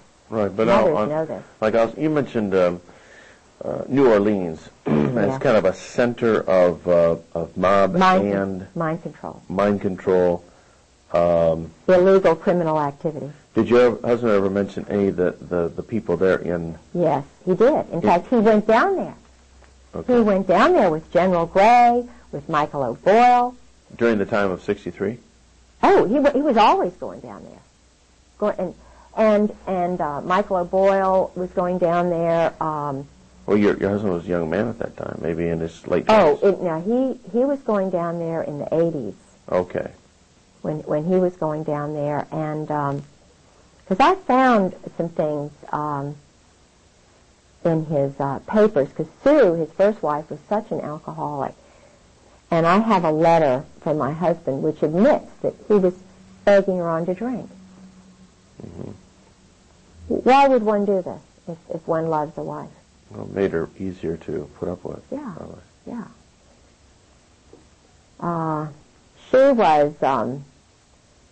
She was catching on. See, this was the time that all of this Iran-Contra stuff was coming out. The murders, there were things going on with Gorby, what's his name is. Sue had met all these people. Oh, Gurbanov. Yeah, he was a friend of my husband's. They were dealing. See, my husband was a middleman with the weapons deals. He went to London, and Mary Clark Yost, Halab, she was Halab, now she's Yost. Okay. Is involved with the weapons sales business because they went to London. My husband went to London with some of the Marines, with Chuck Shelton, Tom Reap, Bill Ainsley, Al Gray. I don't know whether Dan Deviney went. I don't know whether Bob Redlin went.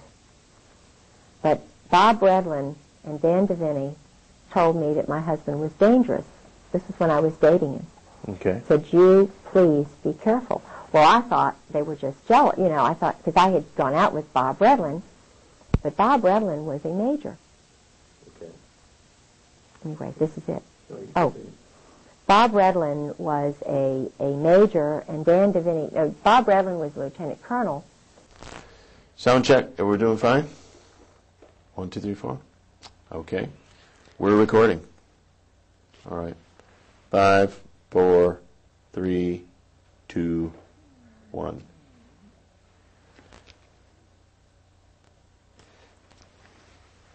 All right. We're going to do that series of questions.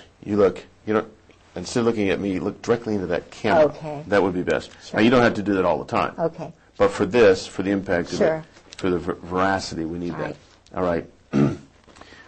All right. Your name is Catherine Pollard Griggs. Yes. You are the wife of Colonel George Griggs. Yes. 11 years of marriage. Yes. It's true that your husband has been the head of special operations under Admiral Kelso, NATO. Yes. And it's true that you were the head of the hospitality committee. Yes. You were the member of the executive board of NATO's Wives Club. Absolutely. And also that your husband's background includes NATO Defense College in Rome. Yes. Princeton class of 1959. Yes. His intelligence career, spy career, began in Vietnam. Yes. And it's also true that it continues under this day. Absolutely, under General Wilhelm. And that your husband was the liaison between the White House and President Jamal of Beirut, Lebanon, at the time of the bombing of the Marine barracks in Lebanon. Yes. And in fact, your husband was an alcoholic. Absolutely. And probably is Incredible. to this day. Absolutely. And during these drunken stupors, he would, so to speak, blab on and tell you everything he knew about the intelligence community. Everything. Nothing was hid. No. It was like he wanted to relieve himself and unburden his heart. Yes. And so he told you everything that you now know about the Yes. intelligence community. Yes. And that you are talking about. And in fact, he told you that they knew the bombing was coming down in Yes. Beirut before it occurred. Absolutely. And also, by your association with him, you have come to understand and know, this, as shocking as this may sound to the people who are viewing this, that the United States military is literally run by sexual deviants heavy on the homosexual side. Truly. And that in the United States military, people like Jeffrey Dahmer and Kaczynski and McVeigh and Oswald and a host of other people who have a sexual deviant background, primarily homosexual, these individuals are actually sought out by people within the military, the Army, for advancement into intelligence type work because they are so easy to control. Yes. And they actually become mind slaves, and that the U.S. military, literally, as outrageous as it sounds, is a mind control operation. Yes, totally now. Totally now. They've gotten rid of the good folks, like MacArthur. Got rid of them, one by one. Good.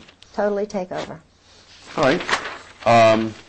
Let's talk about the individual who told you that we've never actually been an enemy of the Soviet Union, that somehow that's all just been a scam. Who was that individual? My husband. When the first 3 years we were married, he was drinking 3 or 4 straight gins, vodkas a night, a bottle of wine, and a beer machine beside his desk. I only knew him 2 months before he asked me to marry him. He'd been married before, and his first wife was a total alcoholic. Now, someone would ask, why would you marry a man after knowing him only 2 months? I'm a strong Protestant Christian, and I have a lot of predestination. I'm a Scottish grandmother, and I was working as assistant director of the Chamber of Commerce. I had a brand new, relatively new Saab, my first car. It was an 83 Saab. I bought it secondhand from somebody who's 84. And my husband was driving an 83 Saab. Mine was a turbo, his was not.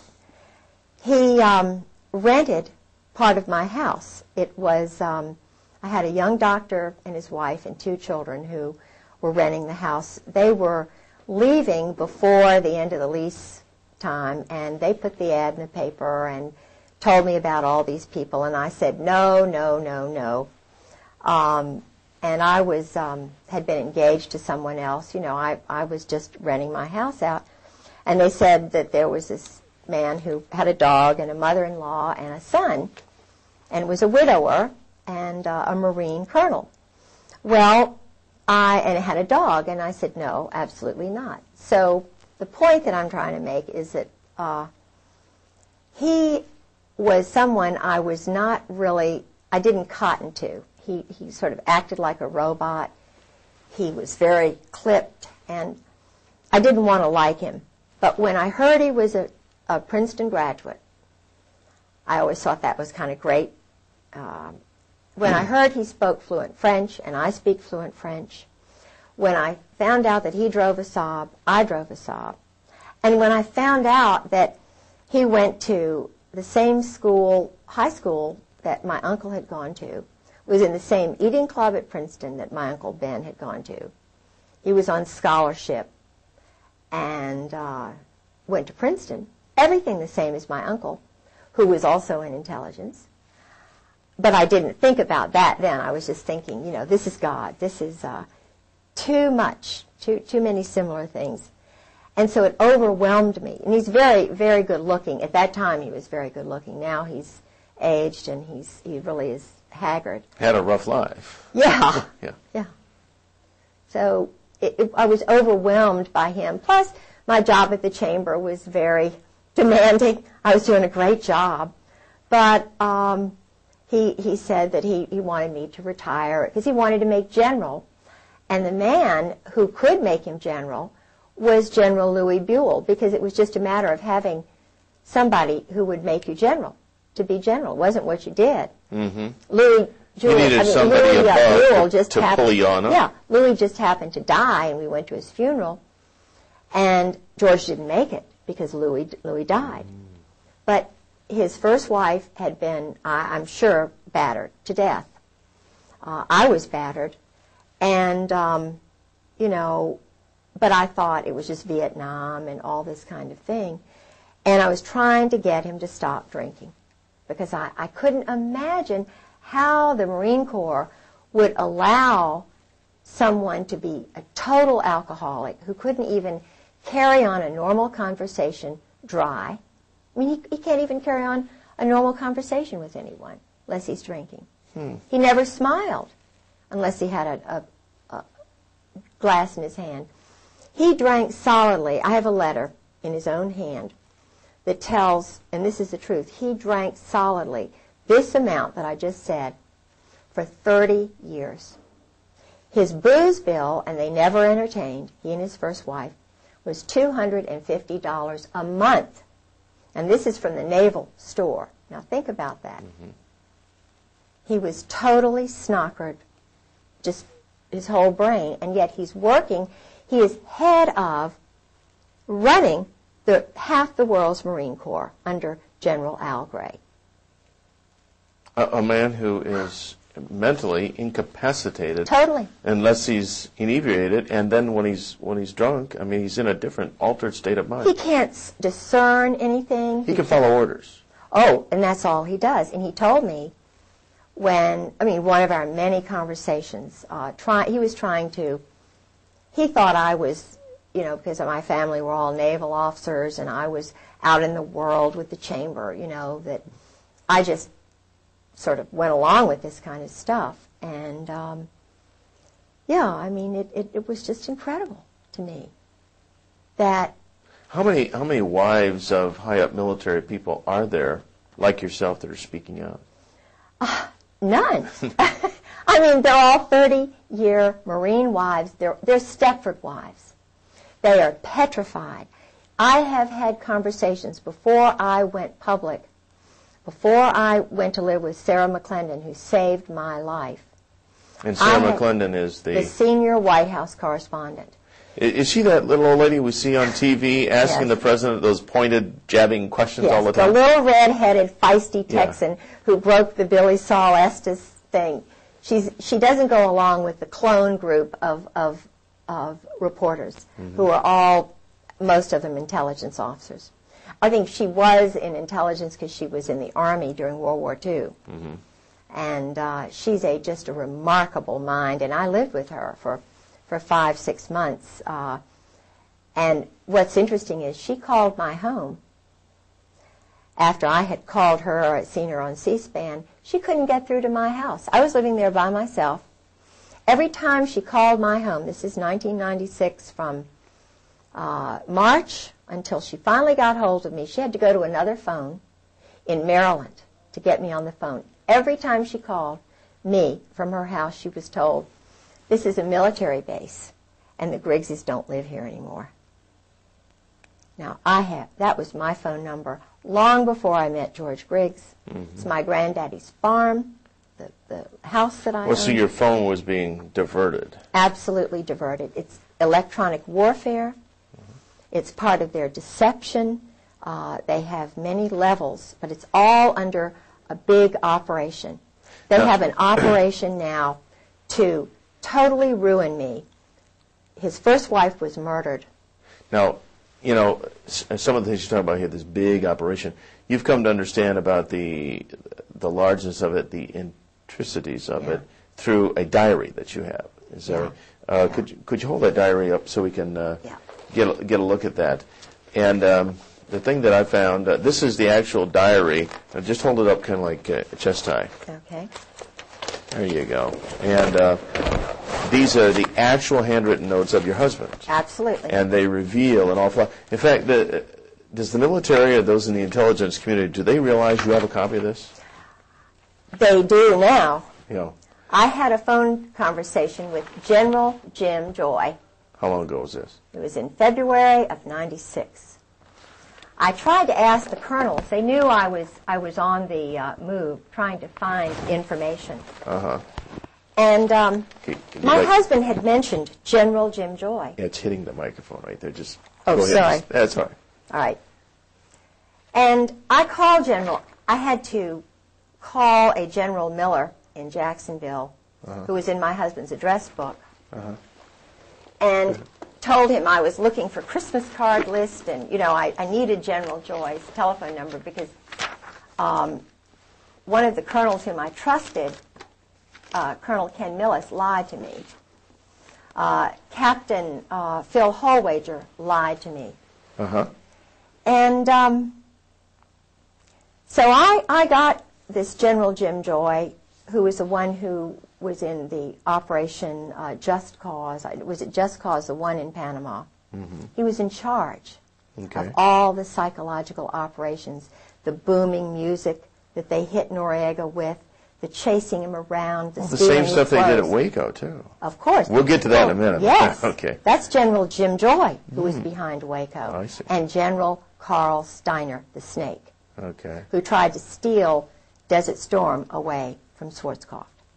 Okay, so but you were trying to get some addresses, and they were giving you the complete runaround. Oh, don't even know him. Don't even know him. Don't even know him. And I knew him because my husband told me, that he worked with General Joy and General Steiner. They were the triumvirate. But they had different names. They were, in plain clothes. They had different passports.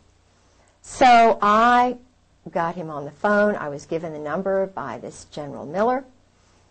And I said... So in the movies, when they say they shall disavow any knowledge, that's not just that's not just a little thing for movies. That's the truth. They disavow knowledge of all these people. Totally lie. Yeah. But you nailed him down. Yes. I said, General Joy, I'm Kay Pollard Griggs. My husband, George Griggs, was in the Marine Corps, and he's battered me badly, and we're looking for him because, this has been going on too long, and blah, blah, blah. And I was recording this conversation, you see. I was sitting on my bed with the diary right out in front of me. And he didn't know that I had the diary. He didn't know anything. It was cold call, like they do cold murders after when they graduate from SEAL school. Cold murders. I was doing a cold telephone call.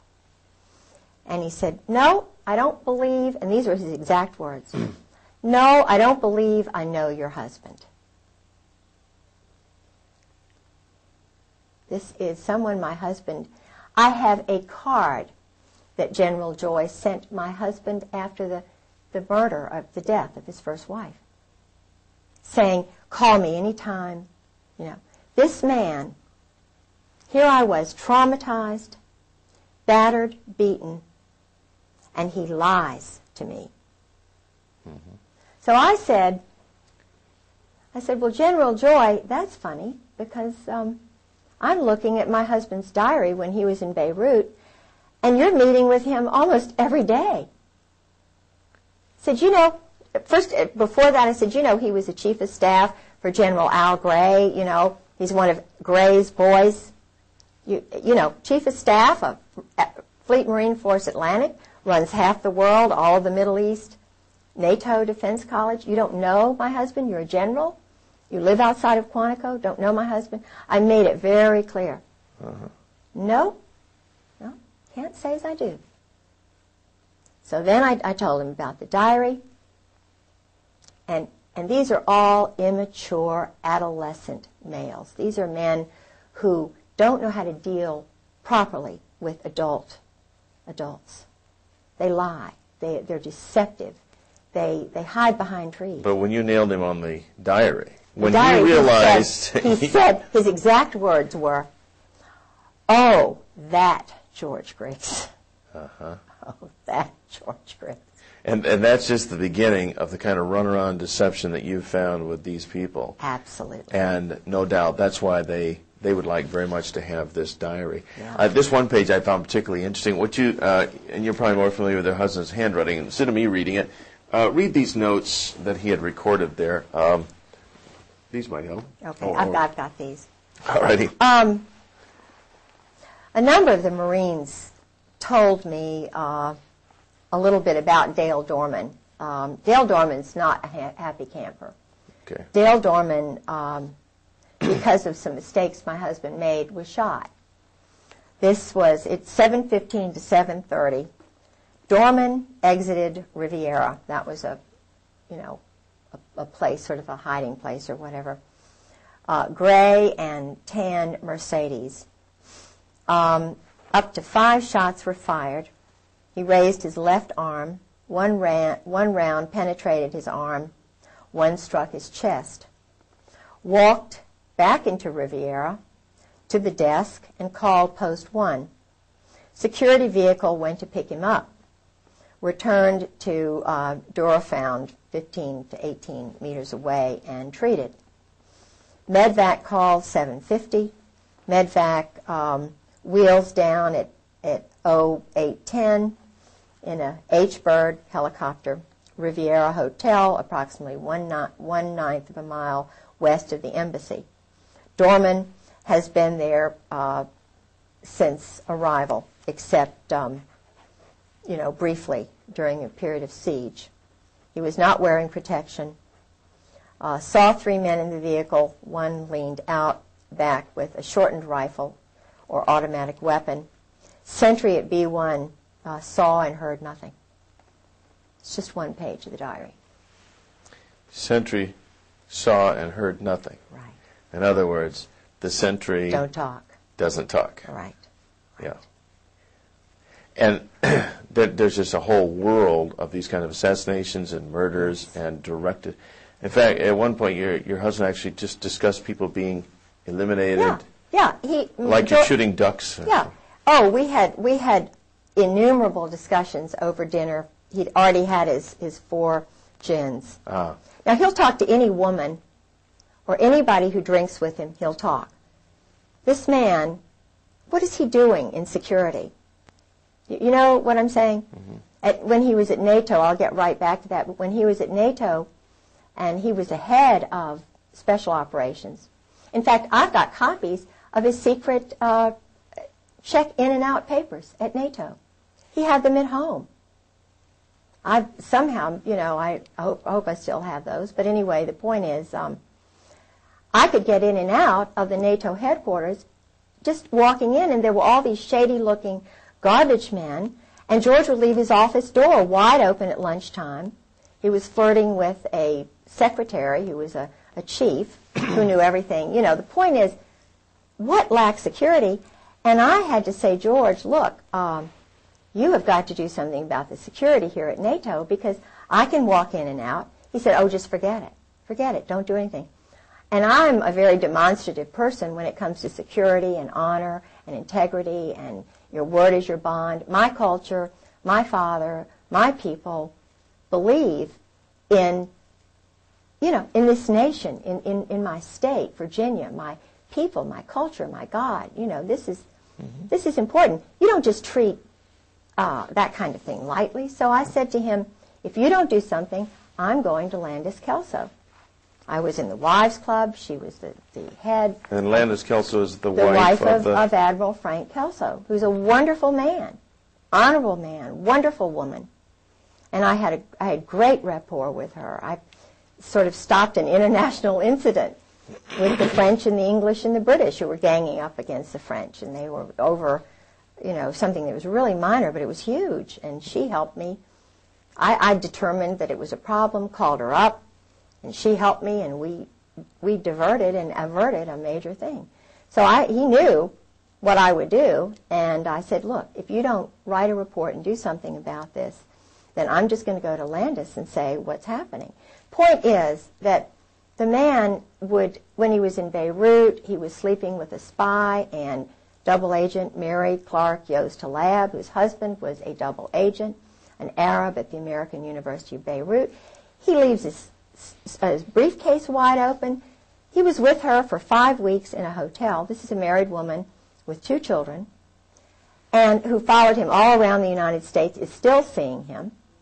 Met him in London, lived in Virginia Beach, was working in international programs at ODU while he was married. Would you say your husband is fairly typical of these powerful men? Oh, absolutely typical. When I was single, working at the Virginia Center for World Trade, 4 of us old friends that I went to school with, Molly Holt and a few others, we would go all together to a place called Poppy's. At that time, he was Captain Jerry Unruh. Now he's Admiral 3 stars Jerry Unruh. This man, again, was married. He was running around with the tailhook crowd. I did not know he was married. I knew he was a Navy captain. I was told by him that he would be taking command of the carrier Saratoga. Mm-hmm. He followed me everywhere. Even went up to Wintergreen. Now, he sent me pictures, private, separate pictures of the Israeli guys waving to him. He was a tailhook pilot, the airplanes, the jets. And he was a Mustang, but totally immoral. Totally, and knew that he would never get caught. In fact, he was in tailhook. They had a big party down at the beach, and they were doing, I didn't go by that time because I learned that he was married. And the point is that he and this whole group, I've found out about Al Gray, General Al Gray. Yeah. Mm-hmm. Yeah. And what is this this consistent thread of this sexual degeneracy and the homosexuality and just the raw, base nature that seems to be so prevalent? Have you ever determined what it is? Why? Well, it's a way to handle them, to control them. Years ago you thought of people like General Eisenhower as an upright man. I don't know. I know some things about him. How far back can we go to where you find people that are decent and moral and upright? Right. Where you had real people who defended the Constitution, who had a feeling... Robert E. Lee was. There were nationalists and America first. You got to go back a good ways, probably. Absolutely. You see, growing up in Norfolk, Virginia, my whole family have been naval officers and also working. In other words, they would enter the service during a time of war, of need, and then they go back to being fathers and being husbands. I had a wonderful father, wonderful grandparents, wonderful family who put their family first. Well, they put their God first, Christ, and then their wives and their sons and their children. This is the way America was built. Now, these generals in the Marine Corps and Army, they don't look at it that way, according to my husband. They are ordered, and my husband, being chief of staff, told his men it was like this. It's the Marine Corps first, the brotherhood, the Cherry Marine, the bonding that goes on. Mm-hmm. The Marine Corps comes before God, before Jesus Christ, before the country, and then it's it's whatever the religion they have. I don't know, because my husband is not a Christian. He's an existentialist. And most of these guys are. Certainly Al Gray is. Krulak. I think his wife goes to church. But their God is this brotherhood. The brotherhood. And it's very German. It's very... Does it have Masonic leanings? Oh, absolutely Masonic leanings. In fact, the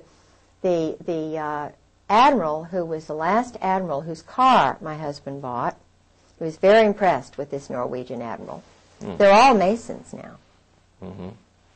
Not all Masons, but this brotherhood, Opus Dei, if they're, or the mob. I mean, the one thing I've been able to determine about the current Marine Corps, the Marine Corps that my husband came in with, Gray, Reap, Sheehan, they're all mob.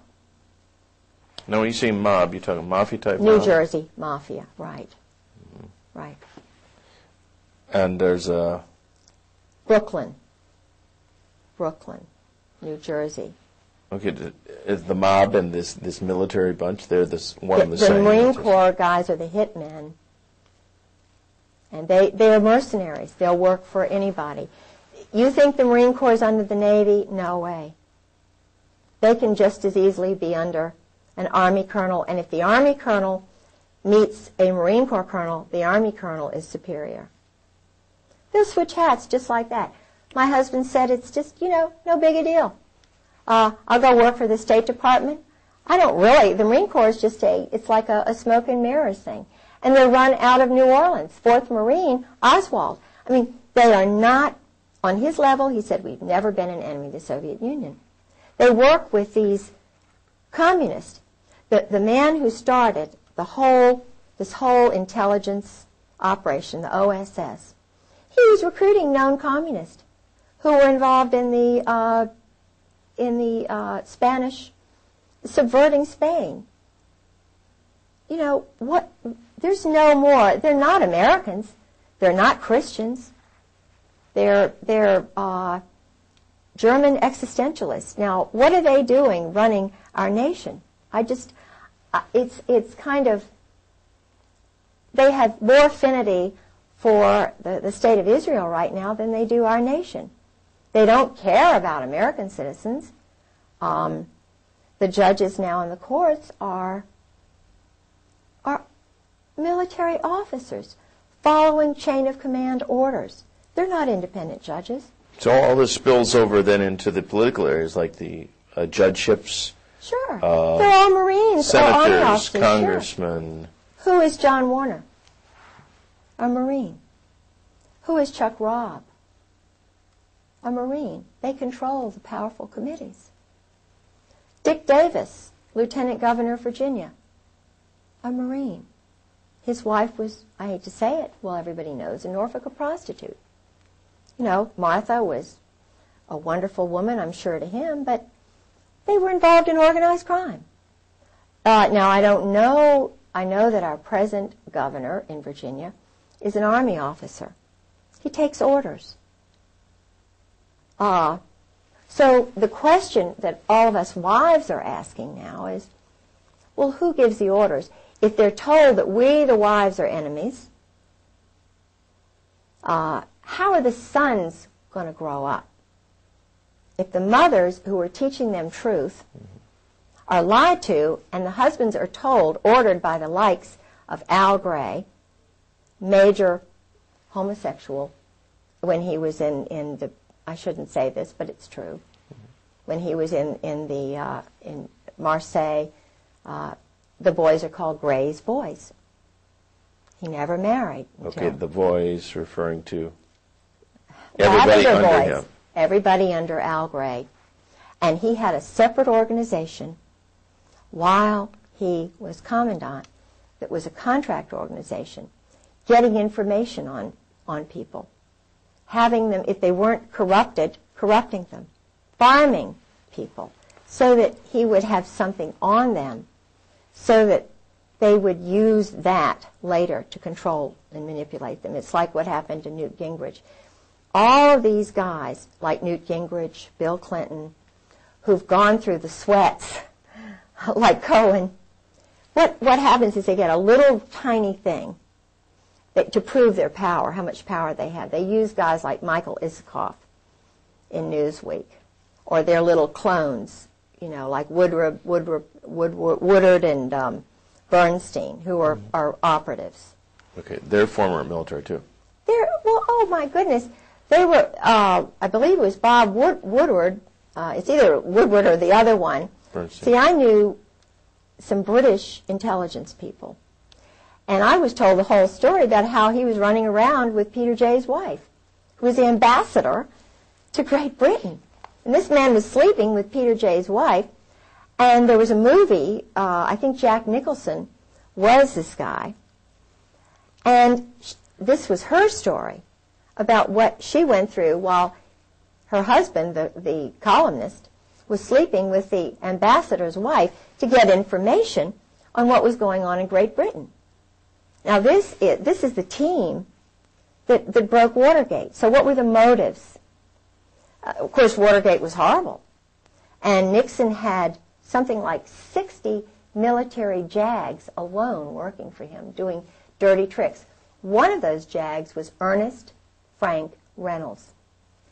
Changed his name to Ern Reynolds. He came to me. I was farmed. Tim Hunter, an intelligence army operative, came to me with this story about, hard luck, Saudi Arabia, and I was in the army, and I have this friend who can help you out with your legal case. He's a really good guy, Ern Reynolds. And if you meet him, I know he'll do some free legal work for you. So I was staying with Sarah, and I didn't have any money, and but I took the little, the train into Fairfax. He met me in his Volvo station wagon with his jacket on. I didn't know what the big 4 meant on his leather jacket. And he took me to his... what did it mean? 4th Marine. Oh, okay. Yeah. Operative. Mm-hmm. And he had the most fantastic apartment. See, I'm a big book person, and I love, reading history and everything, and I'm impressed by people who read, who are intelligent, who are wise. Yeah, you have a master's yourself in Scottish history, and undergraduate in Virginia history. Okay.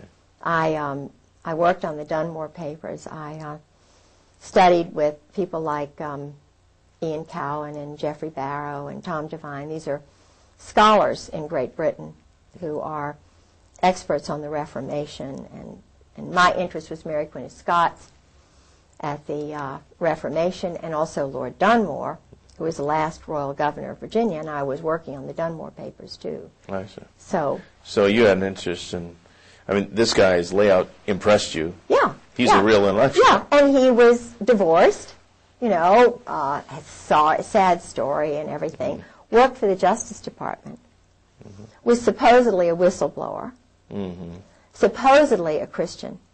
So this guy's really going to help you out? Oh, yeah. Boy, did I buy into that. It's like the old story, I'm from the government, I'm here to help you. Oh, yeah.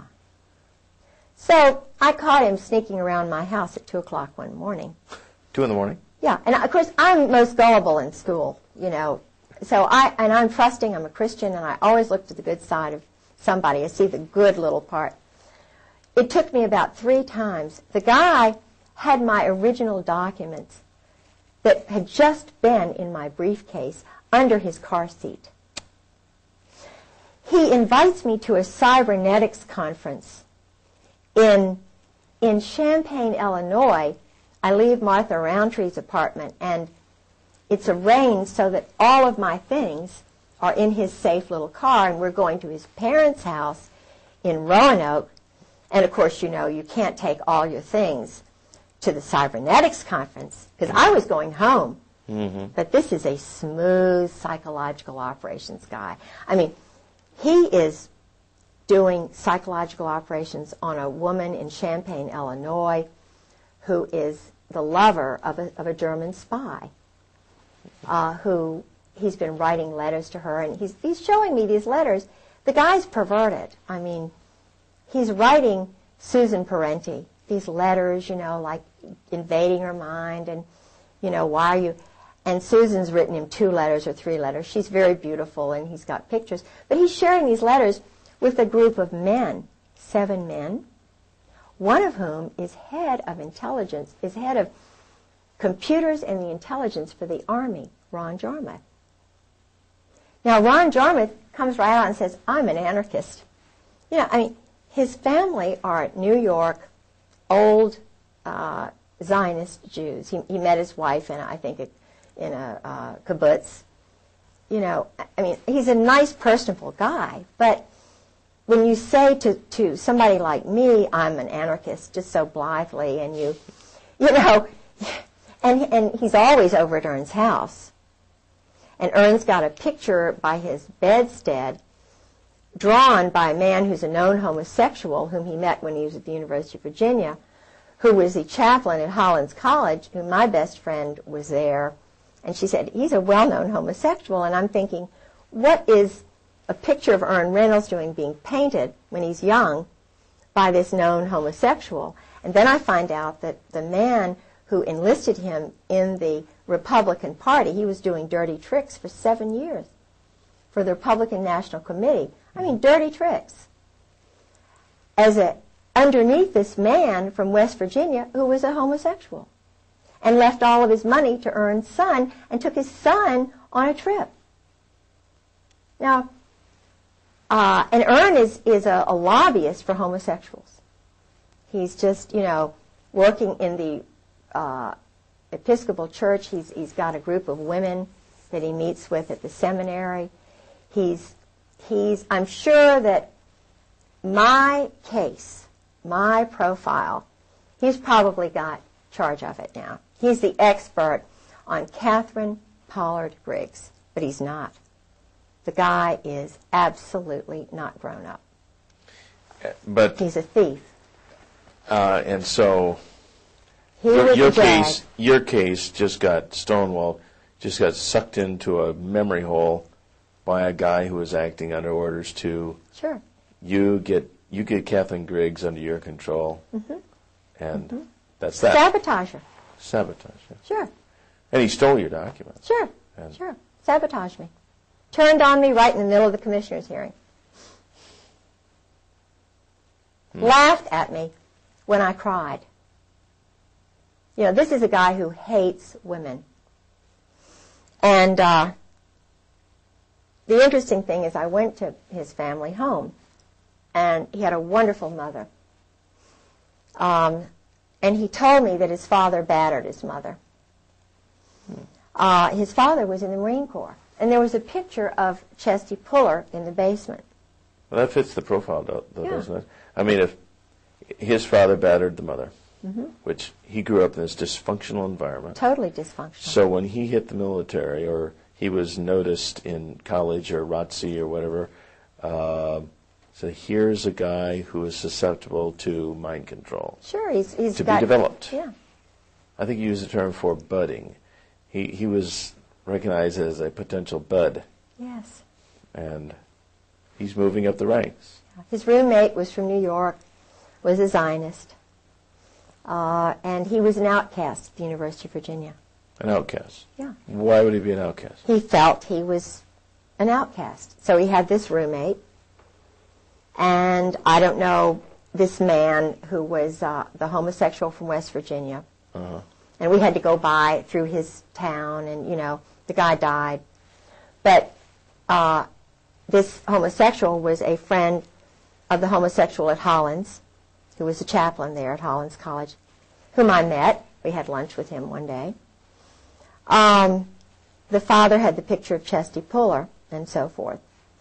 Well, Ern, I knew he was trying to sabotage me, and so forth, because I had already had Alexander Robinson come down from Princeton every other weekend, my husband's teacher, who was also a Marine, whose family brought over the Saudi royals, who was one of my husband's teachers, and I caught him walking around my house at 2 o'clock in the morning. I overheard him talking to my best friend's mother saying, now we just, undercutting me. We just don't know. Kay is just under so much stress, and he's a very handsome, very dignified guy, Went to Columbia University, was in Algeria, that area with the Marine Corps. Then went into the boys' school, the Hun school. He's an intelligence, without a doubt. His brother-in-law was Bill Eddy, Colonel Bill Eddy, who was the I believe it's the brother-in-law. I've got to get, his name is Eddie, and it's Bill Eddie, but he was the translator for the Saudi royals during the Roosevelt administration. And the Roosevelt, the New York crowd, was trying to steal all of those countries away from Great Britain. The Balfour Declaration had sort of come in, and there was a guy named Moose, not the present Moose, who has the Africa desk at the State Department, who's an African American, but this was a guy named Moose who helped the State Department steal Saudi Arabia away from Britain, because Britain was allowing the Saudis to be Saudis, you know, to keep their religion, to keep their culture. Right. They were not trying to kill people right off the bat, you know. So George is part of that OSS crowd. And their stock and trade is just murder, assassination. Absolutely. Creating conflicts, phony baloney wars, Yes. conflicts, Yes. for the purpose of making Selling weapons. money, Drugs, drugs. controlling the drug flow. Now let's talk about the drug flow in the United States. Yeah. Based on your conversations with your husband. I met drug lords through him. Such a I met the head guy. See, George was telling me everything. First 3 years of marriage, it was just like, you know, you're with me, gal, because he was so used to talking to Mary Halab and Anne Bouchou. Yeah. You know, the group partnerships with sex and all this stuff. And you know, I'm a pretty loving woman, and I'm fun. I was then. But you're not into swinging. No, I'm not into and swinging. swapping husbands and No, wives. and George was into swinging. He and Sue and Nancy and Jim Earl. You know, I mean, this was, and I heard about that from colonels and one Navy captain. But then your husband also would tell you that this is just life the way it is. Oh, yeah. In our crowd. Oh, yeah. This is All it. these generals, admirals, colonels, all these people. Yeah. It's Men, just- too. Yeah. Yeah. So, but he was just, I'm trying to remember what we were on, something that was, that I was going to say, and I remember, Well, you know, anyway, I can't remember. always talking about the fact that they're into making money, and Yeah, this is the yeah. drug business. Oh, yeah, So Fahim. you met all these drug Yes. lords I met Fahim. as if they were just business partners. Oh, yeah. Well, he told me what they did. He, you know, Fahim was a colonel. He's in the diary, too. But George said what they do is they nurture, they cultivate the sons of prominent families in all, the State Department finds them. They're called rising stars. Yeah. And they turn. That's the word they use. George used. They turn them. They bring them in. They rope them in. If they're alcoholics, give them more booze than anybody. If they want women, you know, they find the women. They turn them, and then let them know if they ever get in any trouble, come on over here. We'll take care of you. Well, Fahim had come on over here. Things were getting hot in Beirut. He was a Catholic. He was very prominent family, and he was going in hiding up in Maine. I remember I had his number, and I talked to his sister, but they just culled a lot of the stuff out of the house the very first time when George kind of disappeared, and and then I found out about what happened with Sue, his first wife, and all of that. Well, now, did they? Did you come to learn how drugs actually come into the country? Yeah. I saw a news piece one time where a pilot who was in prison alleged that they actually landed on military bases with huge planes loaded with dope. This is how they all brought them in. The Norwegians, the Brits. The drugs, you see, they would come down through Burma, Turkey. They'd come through the Bekaa Valley. The banks were in Beirut. They were in Panama, Mexico. in St. Thomas after, the laundering of cash. You see, cash, that's why some of the banks in New York, you can very easily find out who the drug lords are. Barry McCaffrey, I saw him 2 weeks ago, and he said something, he let it slip out. He's an Army general, He said, we haven't done any more or any less in the last 5 years. Now, in terms of the war on drugs? Yeah, no, they're just holding it. The word he used, I think, was holding it. It was a word that you could tell they'd used in briefings. They were the guys who were doing the drugs are military officers. In fact, doing the drugs meaning controlling them. The flow. Oh yeah. In fact, one of George's best friends, Colonel Ray Moore, I suspect that Ray Moore was from the gang, the ghetto area in California. His wife was a very good friend of mine, Charlotte. She's dead? No, he is. Oh, he is. But when George would sort of disappear. Your husband? Yeah, all of a sudden they would appear and be in the house. Calm me down, take me over, exercise, do all this mystical stuff.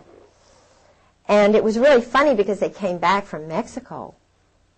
And George just happened to disappear, and they were right there, Well, Ray Moore, all this stuff, I knew about his background, and I started thinking, what's going on in Mexico?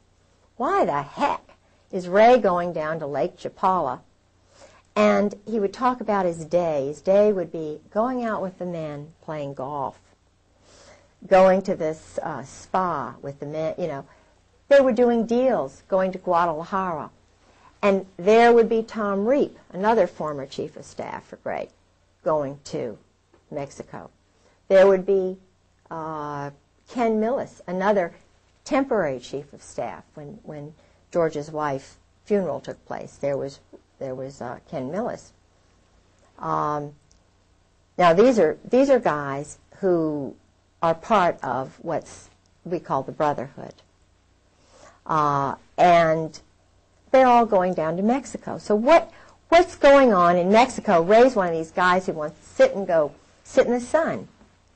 He doesn't want to go down there to Mexico and do all that stuff, but he did, and he got cancer all of a sudden. And another guy got cancer all of a sudden, right after he got out of the Marine Corps. Now, not to diverge from what we're talking about right now, but did your husband ever tell you anything about any disease warfare, like giving people sicknesses Yeah, that's part of. He called it ABC, NBC. It was something like nuclear, biological, chemical. ABC, atomic, biological, chemical, they call it biologicals. And in fact, I'm not going to mention his name because this is a guy who's really a good guy who's scared. The word they use is shitless. Excuse me. But that's the word. This guy is petrified. Because he's doing that work. The chemical and biological work. The Marine... You mean the laboratory work or the implementation? Dealing. Subterfuge, deception in the Middle East. Okay, and they use... he's a Marine Corps colonel. Disease-causing drugs? Absolutely. And how do they administrate them? In missiles and this is an elaborate big business. Like Peter Kawaja, Marine Corps guy, who's working in plain clothes at one of the plants in Florida. This is why George is in Florida. This is why they're all down in Florida, because all of this stuff is being...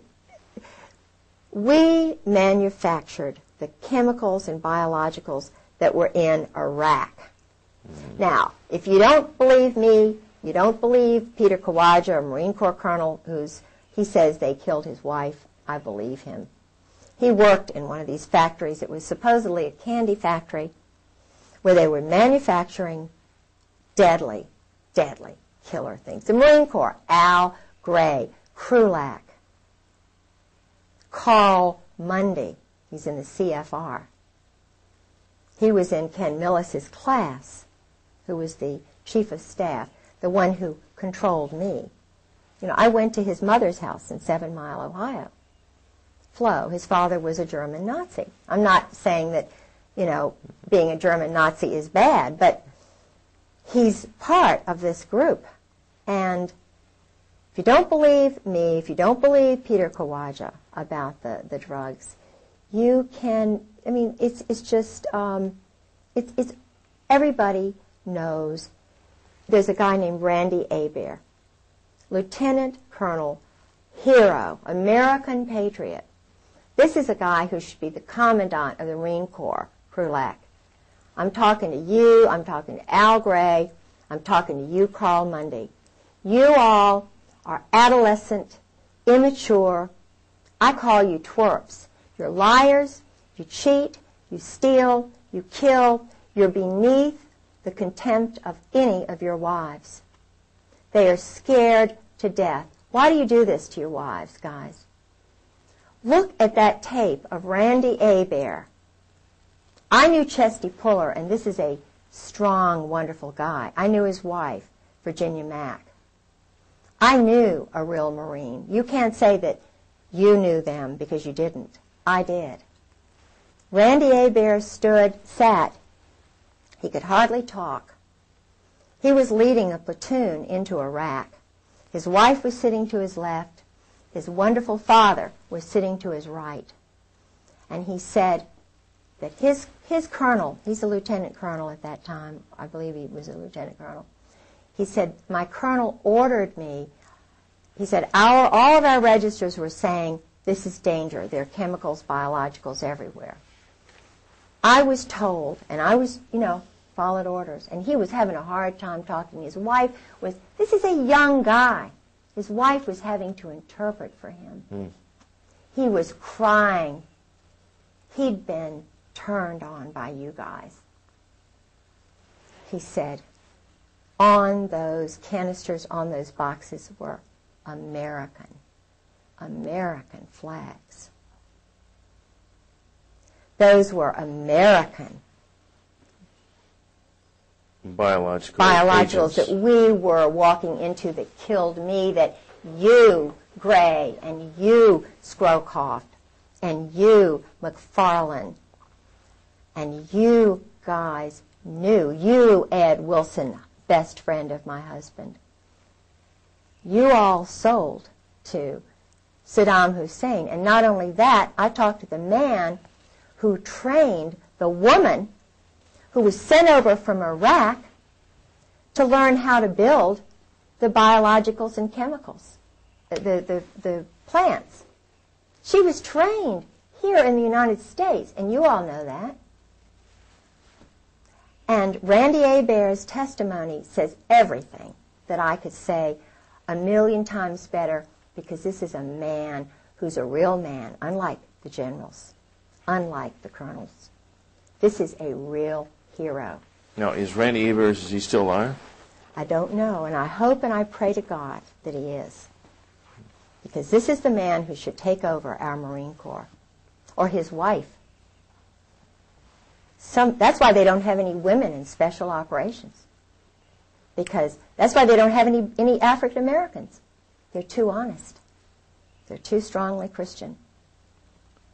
Now, the only guy I know who is involved is a homosexual.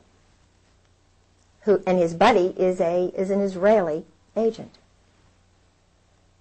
And they are lovers. They're a pair.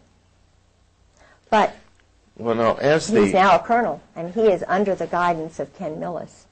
Okay, now as these generals, over the period of years, this is consolidated to where they're all part of this club. I mean, this is something that's been going on for years and years and years. Members of the firm. Okay, so as the firm grows, even as the old guys, the gray heads get old, die off, retire, whatever, they've already set in motion a system that culls out these young, budding, rising stars, and they move their way up. Well, then, in time, it consolidates to where no one No one. is in this unless they're in the club. Absolutely. So is your conclusion, based on what you know from your husband's revelations, reading his diaries, this sort of thing, is there anybody in the U.S. military, the Army and Marines, anybody in the level of, your generals and your colonels, is there anybody who would not be in this club? There's nobody who doesn't know. In special operations, I would say, and I would put money in the bank on this, not one of them is not a party to this. It's not once they get that bird, Colonel, that bird, they go through an initiation ceremony. This is not and my husband told me about that too. What's the initiation ceremony like? They get them drunk. Uh-huh. Dining in, shell back. He told me. Oh, dining in. This is a term that they use. Oh, yeah. A code yeah. word. Oh, yeah. Shell back? Shell back. They, what's that mean? Anal sex. But they get them really drunk. The guys who are that way do it. It's a group situation thing.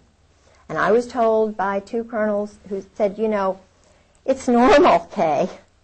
This is just what we do in battle, This is just good old boys? This is just what we do, Kay.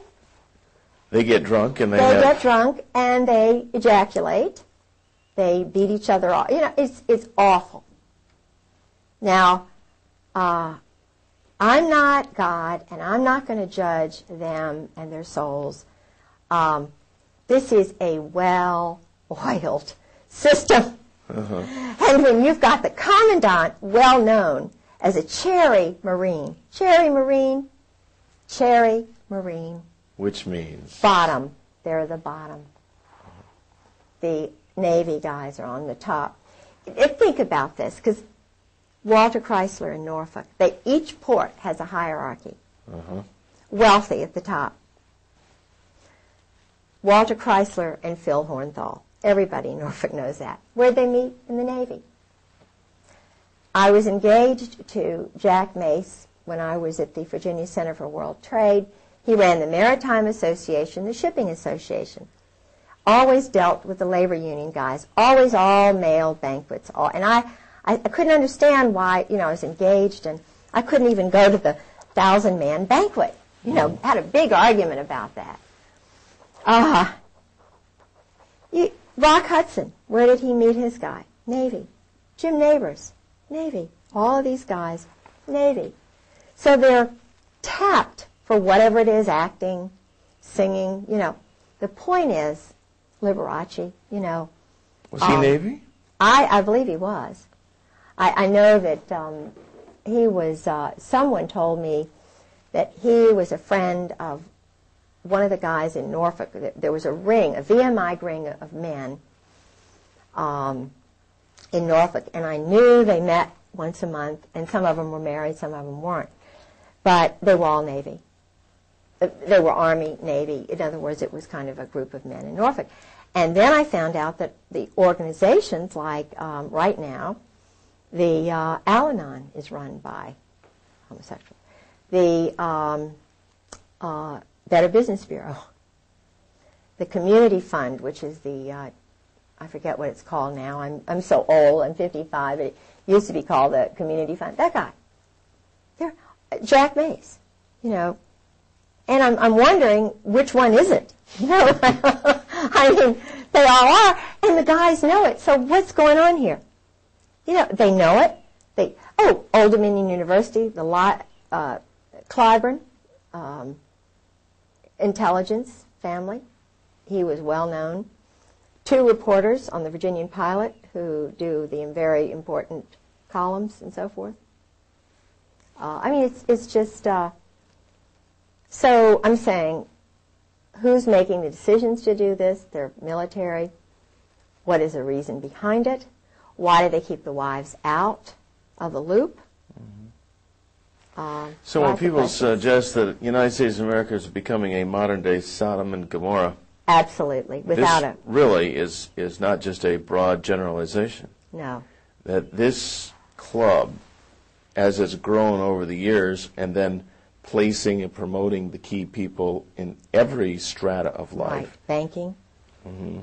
then the whole thing, not only the military is run by degenerates and top heavyweight degenerates, people who are moral can't possibly move their way up because they don't qualify. They kill them, they get rid of them. But they can't be controlled. No. One example, I was the executive secretary for the Virginia Center for World Trade had a board of the most important, supposedly the most important leaders who were picked out by Jerry Weiner. I was a shill for that. I had, done a lot of great things at Old Dominion. They wondered why I did it because they don't understand Christians. And he knew I was a worker, so they hired me to go over to the World Trade Center, the Virginia Port Authority. I had an office in there. And Jerome Weiner, what's interesting is Mary Clark Collab worked for him. Okay. The girl who had my job, who was a normal woman like me, because there were a few who were not so normal, like Bobby Bray. Not the Bobby Bray who ran the Port Authority, but another Bobby Bray. He was very nice, but he was a known homosexual who worked with Weiner. But his secretary was pushed out of a window. Now, it was all hushed up. Of course, she committed suicide. Yeah, this was a young mother who had a baby who knew too much about his money laundering. I reported the money laundering that Book and Weiner. Now, this is a professor, head of international programs at Old Dominion University, Jerry Weiner, whose father was very high up in this Zionist group. Jerry Weiner was doing intelligence work in Algeria, in Morocco in particular. He organized this board that I was the secretary for. He was a very sick, mean guy. I mean, you talk about really water. But Jack Mace was on the board, and there was a banker on the board. We can take a break. And take a break. Yeah, don't, did you stop it yet? No, don't stop it. We'll just leave these synchronized. And is your wife getting a cup? Yeah. I'm sorry. I was thinking I could use a little drink. But Gustavo... Do you need to use the restroom or anything? Yeah, no, I'm fine. I'm thirsty. But Gustavo, I love the guy. He was from Columbia. He was in Virginia National Bank, which is now Nations Bank. And, I didn't put him, because I had studied Latin American history under a wonderful Dr. Blossom. I knew a lot of stuff about Latin America and Nariño and how Panama became a part of our country. And, now, I understand it was drugs and running things through and everything, but Gustavo was in charge of all the laundering that was going on in Virginia National Bank in the port. And where did he go after that? He went to Florida. And he introduced me to Ana Maria Quintero, whose brother was one of the big mobsters. The big, Colombian. I met Ana Maria Quintero. See, I don't forget some things like this. It's that's why they don't like me, because I imprint on wonderful foreign people. I want to know them. I want to send Christmas cards, and it's not very good to have somebody like a little magnet. I'm sort of like a Monica, people like that from different cultures, because I want to learn about them, because that's what Christ said. You go out and you minister to the people who are foreigners. You don't just spend your time necessarily with the home people. You need your home people as a base. But you need to go out and find out truth and spread goodness everywhere. Truth is goodness. Truth is light. And that's what Christ is all about. You're not afraid to learn truth. You're not... Thank you.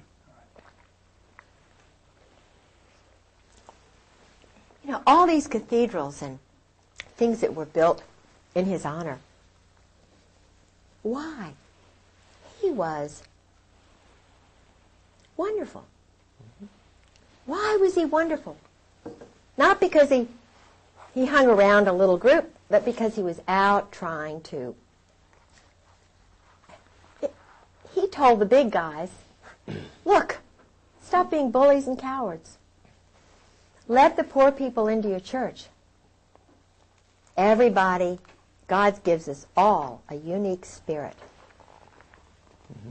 Our timing is different. Everybody's fingerprints are different, eyes are. We have the right to read the Gospels. Yeah. They shouldn't keep the Bible from us. That's right. The church is not a political organization where you've got a few little guys up here telling all the mothers what to do. Who were the ones with Jesus Christ at the, on the third day? There was not one disciple there with him. It was the three women. So why are we leaving women out? Women, in Scotland at least, my culture, we're partners with our men. We need the authority of a husband. We want a strong moral husband. But what is that passage, about the good wife? I can't remember. It's in Proverbs, the virtuous woman. Yes, Yeah. yes. Right. I mean, she's buying, selling property. Yeah, right. She's doing everything. She's certainly not a no-brainer. So why keep her at home barefoot and pregnant and not being able to read and speak three languages and welcome all the foreigners and to come in? Hey, that's what Jesus Christ would be doing. If he were right here, he would be here right with me saying, go for it, little woman. I'm giving you the strength to tell the daggone truth. And if you get killed tomorrow, you're going up there. You're going to live forever. That's anyway. right. Well, now these, you mentioned when you get to be a bird colonel, and they have this initiation that involves all this sexual debauchery. Yeah. Now, Drinking first.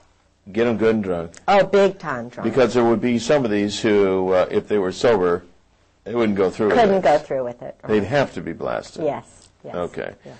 And now, do you suppose, I don't know, your husband maybe told you, when they go through all this stuff that they do, are there people there gathering information? Of course. Intelligence on them?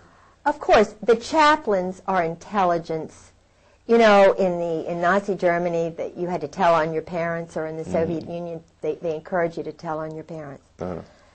Phil Holwager, the guys who go to Yale, who become chaplains, the chaplain corps is tell all the tales on everybody. They have collections agencies.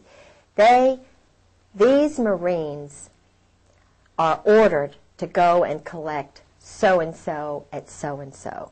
If a Marine tells truth, if he's a whistleblower, if the wife is too much trouble, they collect them, they throw them in, they fill them full of chemicals, they'll implant little things in them. I believe that my husband has an implant.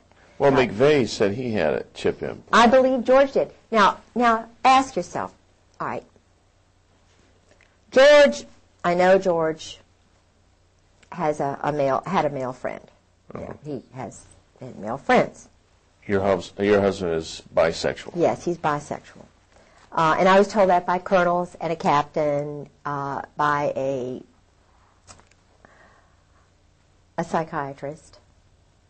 What percentage do you think of these higher-up people are bisexual? Oh, all of them. If they're in special operations, if they're Marines, they're all bisexuals. They've all had to do it in order to get to be a bird colonel. The SEALs, it's kind of like the fast road to the top. So a guy could not be a SEAL without having. Oh, I don't believe so. I haven't met one that I don't believe would have done it. And judging from what a couple of colonels told me, it's just that's the norm.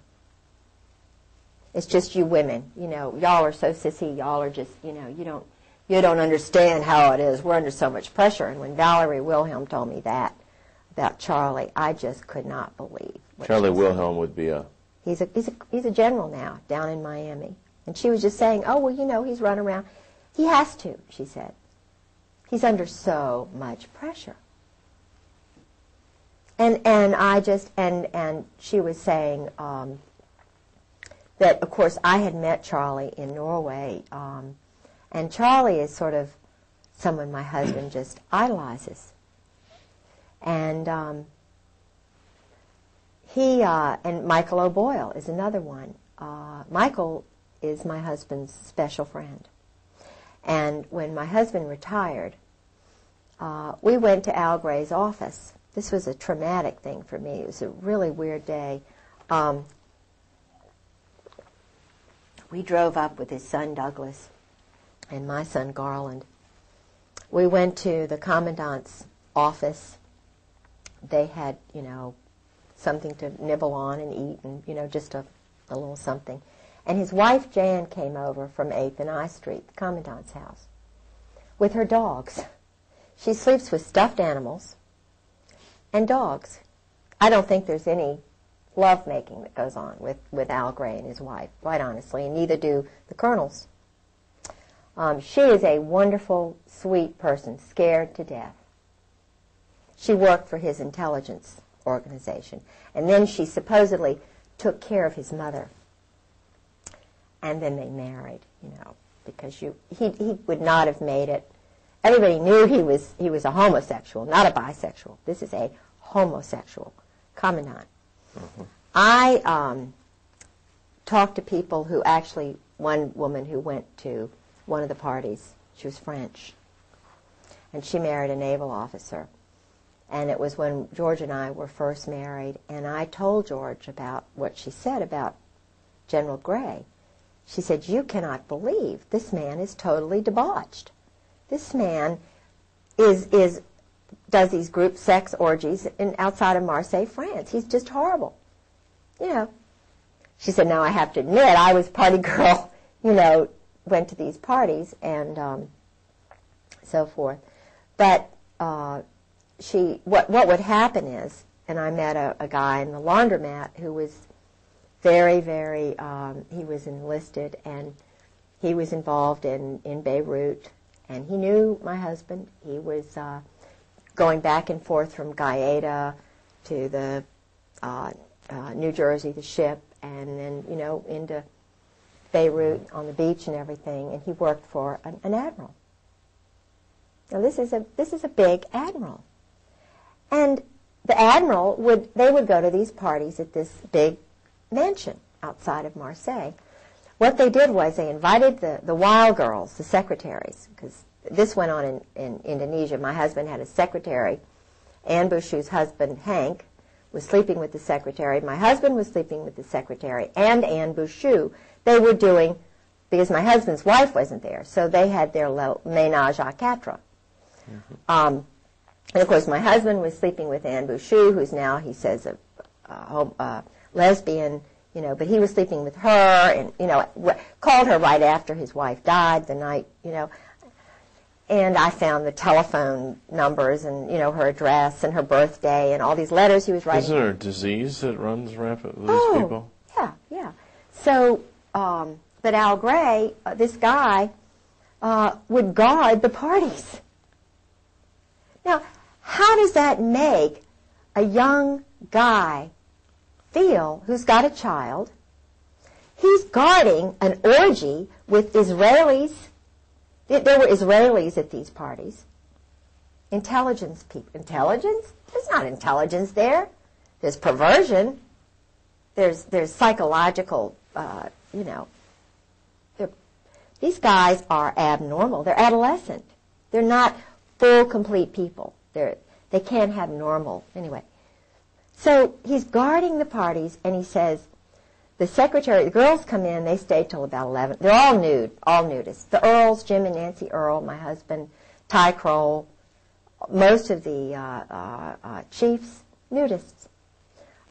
Makes it easier, to see the little, it's terrible. They're nudists in the sense that...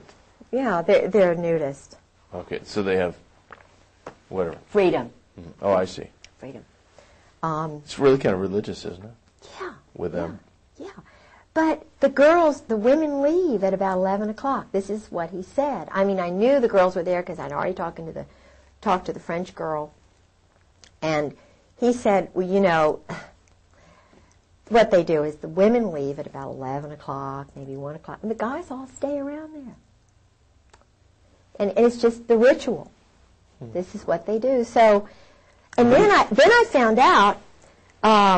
These are the guys that send their boys to war. Yeah, these are the big guys. Then I found out, because my husband would mention this guy and that guy, you know, that he went to school with. Bob Edwards is involved with this stuff. But the guy who recruited him, Charles Caddick, who was a well-known homosexual, who was the, quote, head teacher but the bodyguard for the Saudi boys. See, the Saudi boys were encouraged to do this, to corrupt them. They were corrupting Muslims who would not have done this ordinarily. The parties at Aramco, they would give the young boys, get them really drunk, and encourage Muslim sons to do this kind of stuff. Muslim sons who would have a strong tendency toward morality. Yes. And to abhor this kind of That's right. But if they could get them drunk and loaded enough that they would do this one time, then they would gain a controlling edge on these guys. And who do you think did it? Charles Caddick and Borland, these guys, Alexander Robinson, Cheeseborough, who was the headmaster. The Saudis bought Russell House at the Hun School in Princeton. They brought over Mohammed Faisal and, you know, Khalid Saud. They didn't really go to classes or whatever. And who was the young man who was partying with them?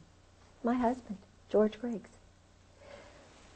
Who was in the group with them? Einstein. I mean, my husband was partying with Albert Einstein. I said, well, you know, And when would this have been? At what age in his life? 52, 53, 54, 55. I believe he said that Mohammed came over in 54. It was right after the murder, the poisoning of the one who was really good. Okay. So your husband would have been a young guy, 18, 19 years old? Oh, he was only, when they first got to him, he was in high school. So he was ninth grade. And he would be there? He was at the school with these homosexuals. They sent his parents to California. Got him a little Boy Scout job, his father. He didn't see his parents for 8 solid years. And this is amazing. I see. So then the transference is these people become your parents. They're the ones you look up to. Yeah, but they're doing things to you. Sure. They're sodomizing you. Of course. And Albert Einstein was actually... was in that homosexual group, bisexual group. Absolutely. Camus. Sartre.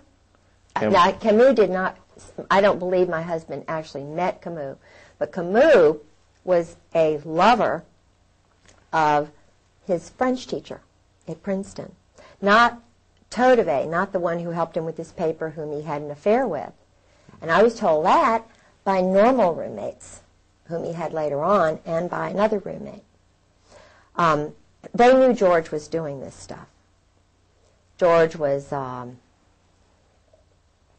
he was a cheerleader. He was a French major.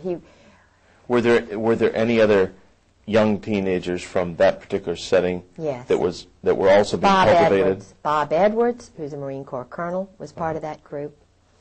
And my husband met with Bob Edwards in high school.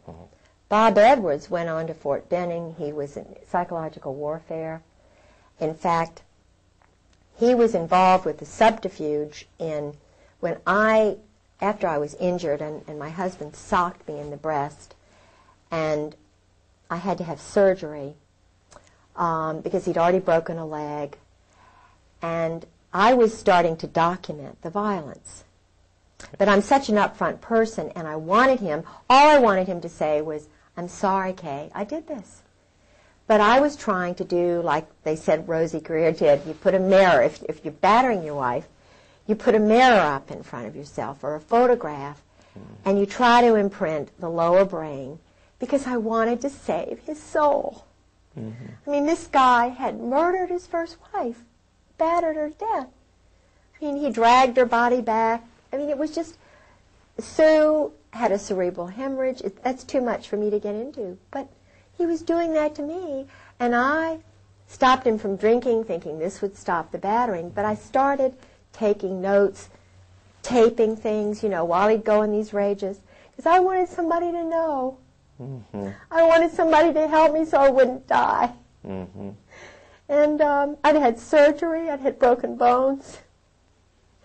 And I was trying to reach out for some help.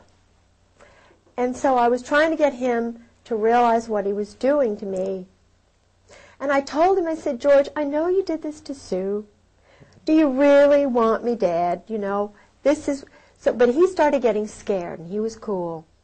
Did he ever admit to you that he was responsible for his first wife's death? He came, he said, he admitted that they didn't get along.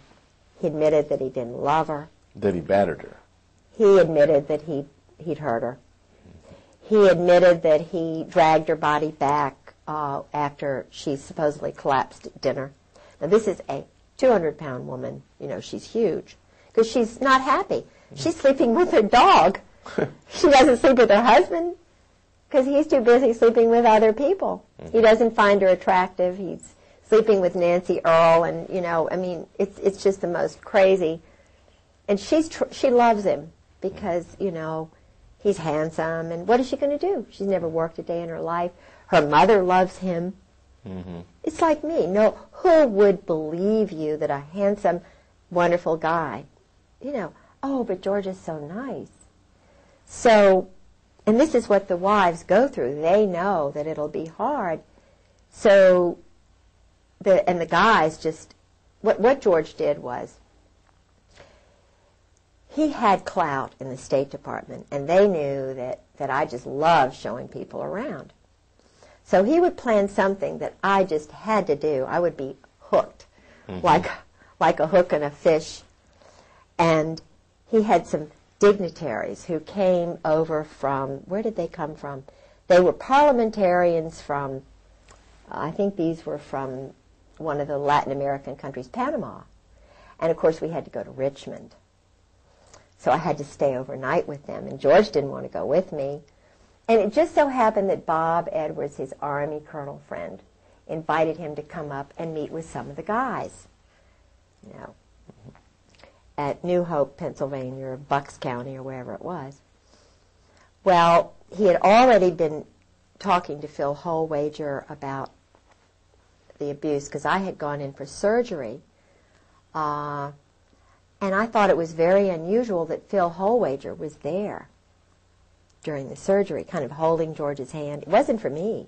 It was to make sure George didn't fall apart, to make sure that the doctor, I didn't say anything when I was under sodium pentothal, covering George's ass, excuse my French.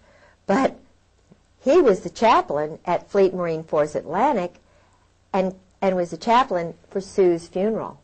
He knew what George had done. And he runs around on his wife, he's playing golf all the time. He and George were playing golf with this single woman, and I found out, and I said, what are you all, he's the so-called chaplain, and he went to school with Gary Hart. He was a classmate of Gary Hart's at Yale, and, a colleague of Pat Robertson's. That's why he, not that saying that Pat Robertson does that kind of thing. I don't think he does. I'm sure he doesn't, but they went to Yale and so forth. But so George was a violent man, and he started knowing that I was sort of going to do something. So he started doing certain things. And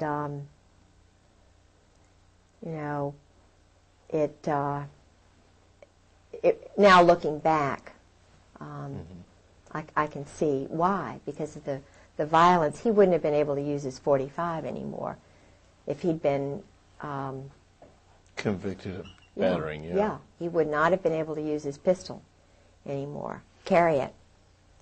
So they wanted to make sure that he was protected. So the wife has got to go. The wife is way down the totem pole. It doesn't matter what wife, and that's the reason the wives are so afraid, the Marine wives. And they all talk cryptically, and, you know, they even talk outside the house. Talk cryptic. There's code words and double meaning words. And Yeah. what's 10 p.m. Saturday TV? Your satellite, remember? Don't we got to switch it, Jim? Not on Saturdays. Sorry? Sorry. Sorry, okay, just thought I'd remind you. I thought Okay. we were talking about earlier. Yeah. Okay. Well, actually, I think this pretty well sums up this segment. Unless is there anything you can think of? I can see where we'll do this again sometime as this develops on. Tomorrow, let's see, tomorrow's Sunday. Monday, what we'll do. Is it all right if we make a copy of this so there's two of these? Yeah, in case sure. something happens Absolutely. to you and yours? Sure. Okay, we'll make copies of this stuff tomorrow. Don't lose that. No. But this is interesting. It talks about sabotage, subterfuge. This is the standard Army book teaching men to lie, cheat, steal, be peeping toms on women. Now, if they don't allow women in there and they can peeping tom all the wives they want, they don't need movies, pornography. They you know, and they go on all the TADs they want. TAD is a... Just take off. Just tell their wife they're going. And they can lie, because it's all secret. We don't have to tell our wives anything. And it's intelligence. It's work. Oh, it's intelligence. Yeah, sure, it's intelligence. It's interesting. But this is really, I mean, this is full of, and this is just a mild SEAL commando T-shirt. Can you hold it up to the camera? Yeah. For music. That's a T-shirt that a SEAL would wear. Yeah. Oh, yeah. Leave it up for a minute. I played Nancy Drew, Miss Marple, and I infiltrated, if that's the word you could use, the SEAL reunion this year.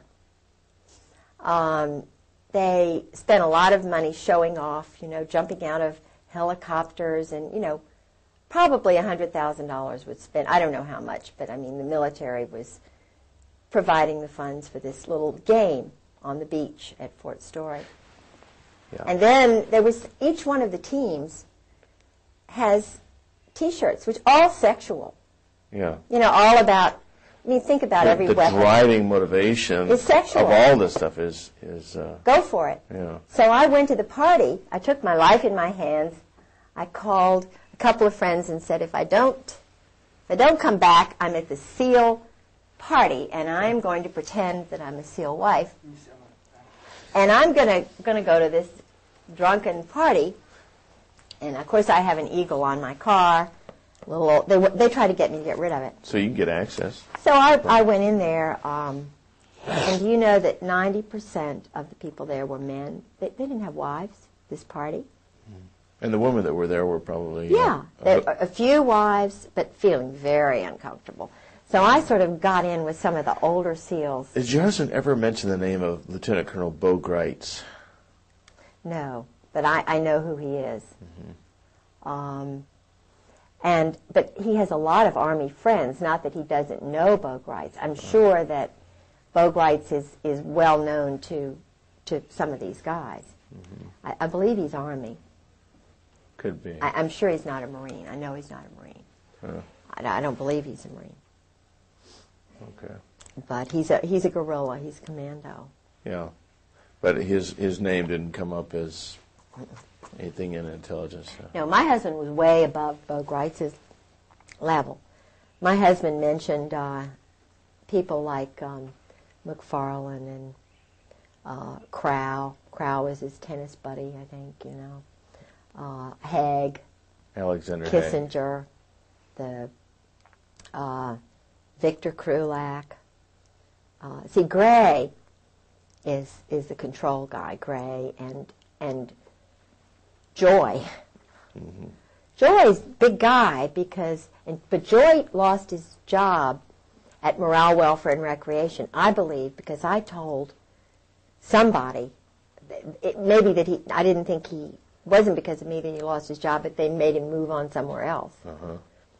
Because he was at Morale, Welfare, Recreation, which is kind of a money laundering thing. They run all the officers' clubs, all the recreation.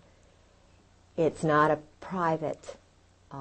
It's all run by the military, even though it's supposedly not military. Mm-hmm. And they give the good old boys these jobs. I mean, he was probably earning $200,000.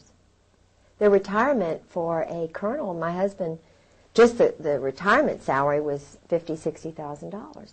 Then they give them these other jobs, so their income is $200,000, $300,000. Mm-hmm. Now, that is not right. But it would certainly purchase loyalty. Oh, definitely. They all get swimming pools behind their house. Who's ever going to bite the hand that feeds that good? No, nobody. Dirty business, but all of the captains and all of the admirals know this and wink. And it's sick. It's sick. It's just really, really, really bad. And this is taxpayer money. Hard working people who are just wondering where the money is going to come from to pay their taxes. Mothers of children who are having to work 2 jobs to feed their 3 children. And they're spending $10 million on phallic-shaped weapons. I went to the Army show just last week. I was up there. They had a hearing on Okinawan rapes a day. They call it a murder rape a day or whatever, crime a day by Marines in Okinawa. And I went up there. John Conyers had a hearing. And they also had the Army show, which I had gone to a couple of years before. And in the basement of this big hotel, they have these 200 or more vendors of weapons. Israel has a joint venture. IAI has a joint venture with, is it TWR, that does all the credit reports on Americans. Wow. Now, they have the computers together. The Israelis stole the whole INSLAW system and sold it back to the Justice Department. And there were murders over that. Mike Fuller knows all. Mike Fuller was a former assassin who's talking, and they are after him. Believe me, I met him through Sarah. He and what about this Victor Marchenko? You're pictured with him. What's that all about? Well, he is a typical example of the mercenary who is brought over from Czechoslovakia, Poland, Romania, the Eastern Bloc countries, who were actually KGB, double agents. Oh, Marchenko is. Okay. The family, his family were, his family came over. They weren't even citizens. In other words, they bring over the young men. Right. They work for 5 years and then they become citizens. Now, I'm not saying, I've read his books. I wanted to meet the guy. He knows George. He knows who George is. I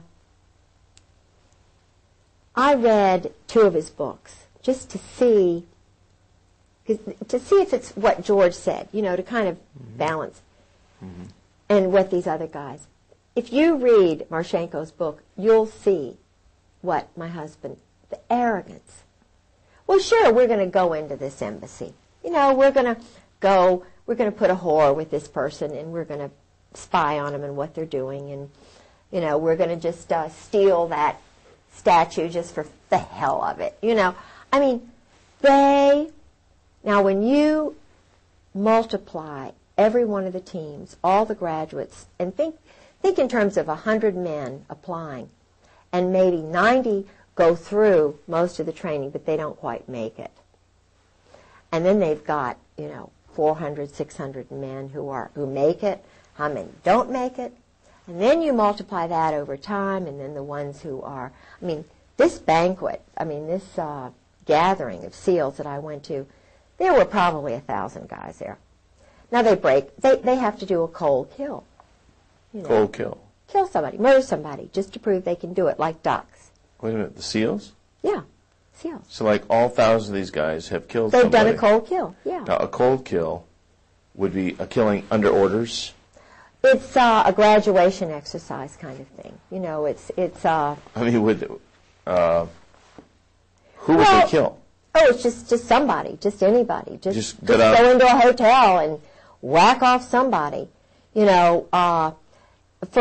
I was told that for graduation exercises, the greatest thing they could do was to break into a general or an admiral's wife's house and steal some things, personal items.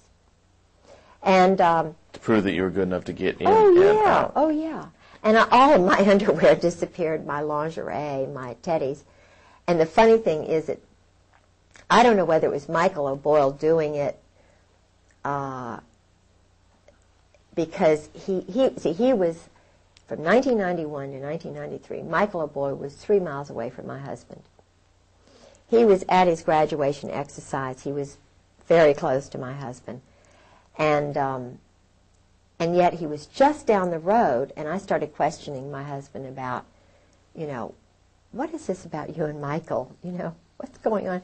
Well, Michael was there, and my husband never told me he was there, and he saw him all the time. And I'm looking back at when my teddies disappeared, but all this time, now Michael he and his first wife had divorced, that's okay, but he had an affair with a woman and a child, a secretary. So he was having an affair with a woman. Michael is both ways, you know what I mean? But in order to get into the system, he sort of did it with my husband. He was my husband's friend, younger friend. Uh-huh. And that started when he was in the 7th Fleet under Krulak and Buell in intelligence on the ship. So, but Michael, there he was at Little Creek, my husband's best friend. He never invited him over, but he saw him. So I don't know. You can guess what that means. But the teams, the biological electronic warfare school that after my husband left FMF Lant, he went to the school,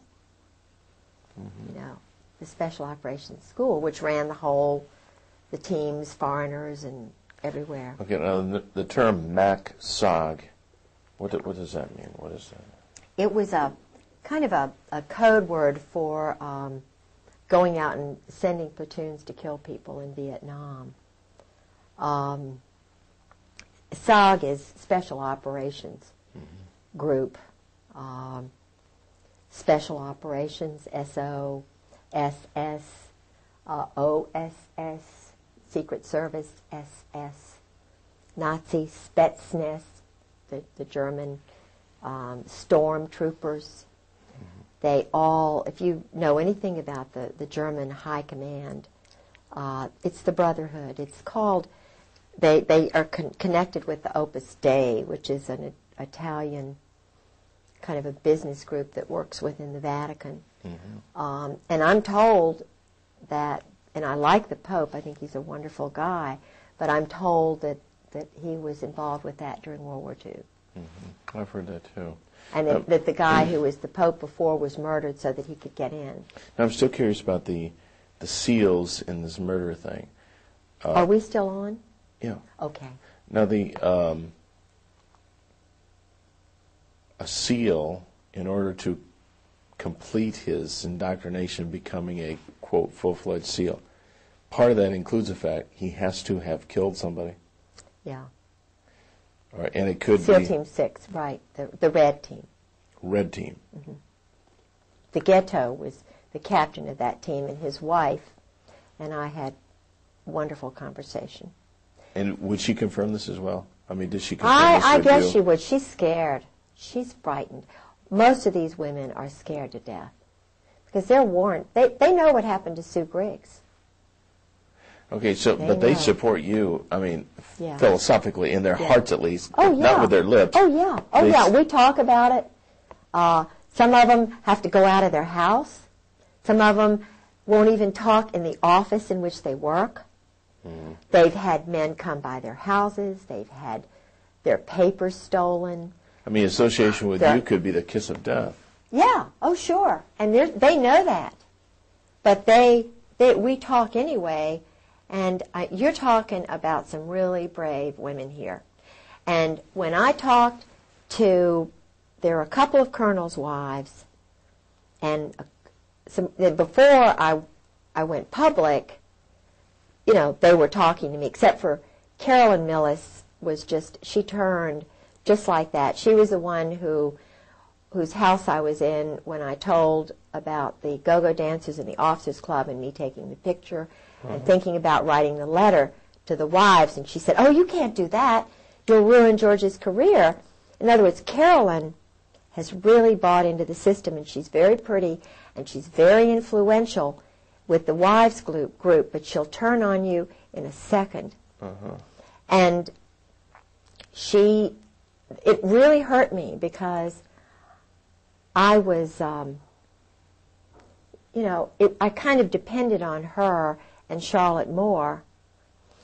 But when I went public, when I started telling people what I knew little bit by little bit just to get my courage, and then when I finally went to visit Sarah McClendon, it was like, "You see, I told you." I mean, Sarah McClendon called my house, and they told her it was an army base. I mean, it was a military base, and that the Griggses didn't live there anymore. Ha, ha, ha. See this paper? You know, then I was totally shut off. But until that point, I went in to see Peggy Sheehan. You know, we had tea and food, and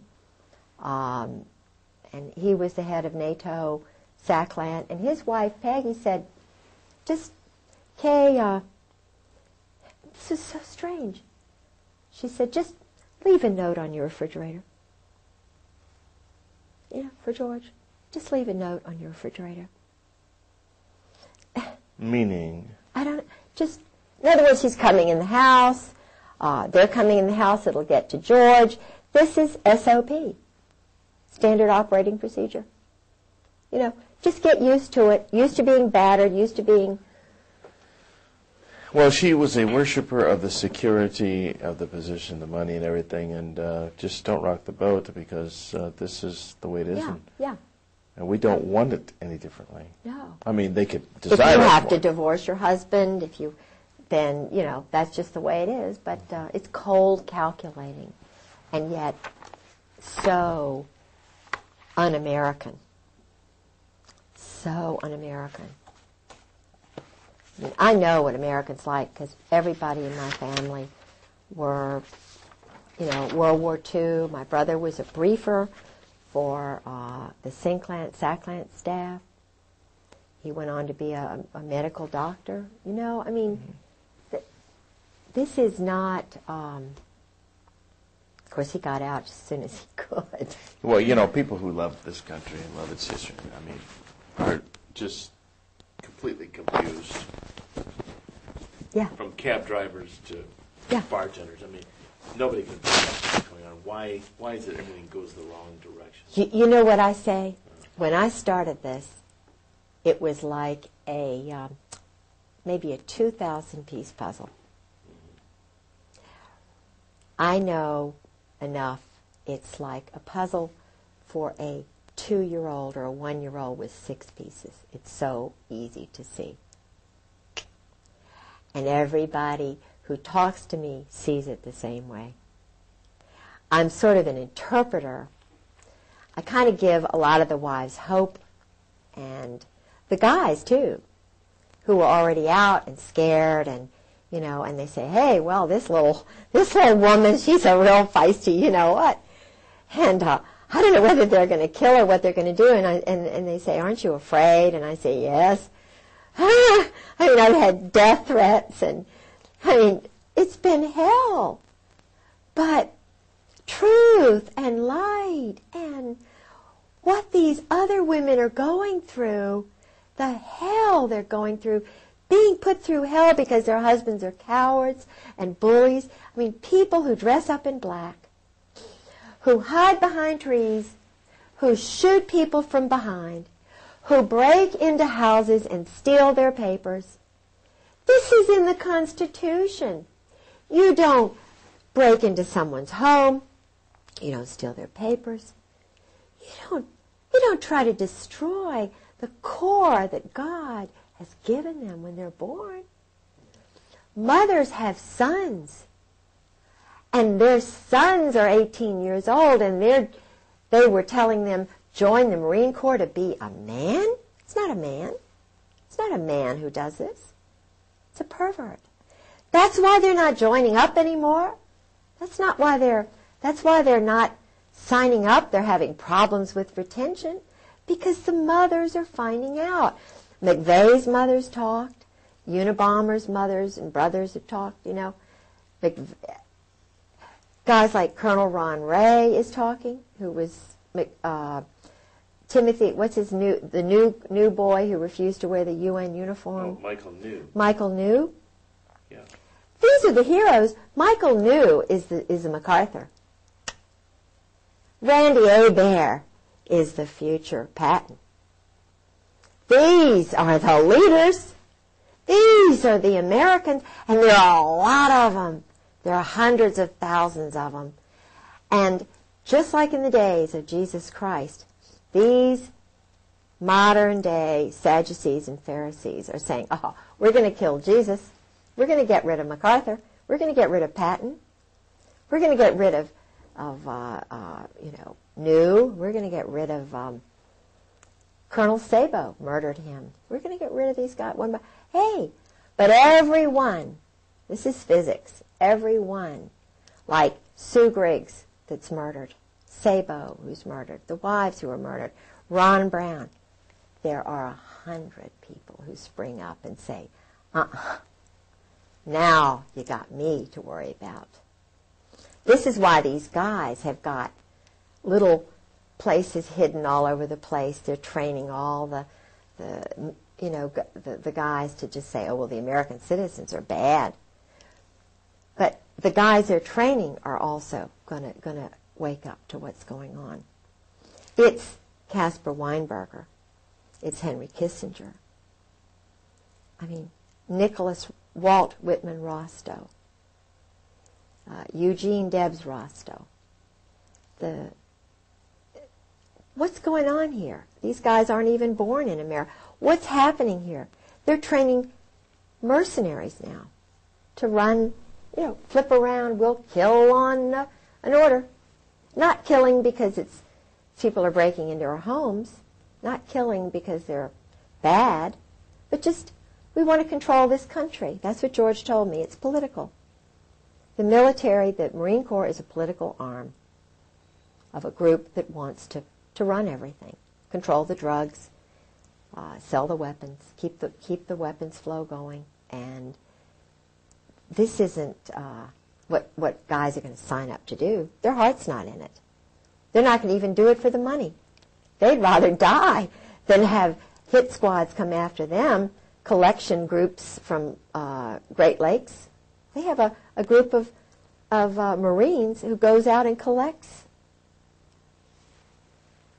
guys who have gone to their psychiatrist and they're a little bit talking too much. They get rid of them. But they're not told why. They're just told they're enemies or they've done bad things. So they don't, it's kind of like they don't, so they won't have any guilt and culpability. They make it cold. Just get rid of this guy, okay? Okay. Get a promotion. Get a new car. Get some stock. After my husband did what he did in Beirut, I found these stubs. He got all this stock. AT&T, major stock, just thousands of dollars worth of stock. And it was from a company that was like a quasi-government company, all on a sheet of paper. And, of course, it was big time stock. And that's how he was paid off. Stock. And paid off for? For doing criminal activities, selling weapons, going through Tel Aviv, the bank in Rome, selling the weapons illegally. The Israeli agents are the middlemen. And all the money's going to Israel. It really is the truth. Mm-hmm. The money, not just the money that is given to them free and clear, but all the black budget money that Meyer Lansky's group started back in the 40s has been growing and growing and growing. It's like a pyramid scheme. And the Jesuits, I've been told, are really controlled by this group now. I don't, Now, surely Ollie North is a good guy. No, I think he was farmed.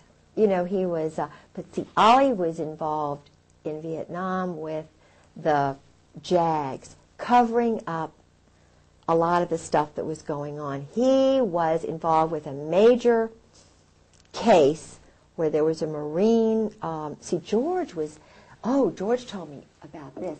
See, George was involved with a lot of the cover-ups of Marines who went crazy. Like, remember this, A Few Good Men, was it A Few Good Men?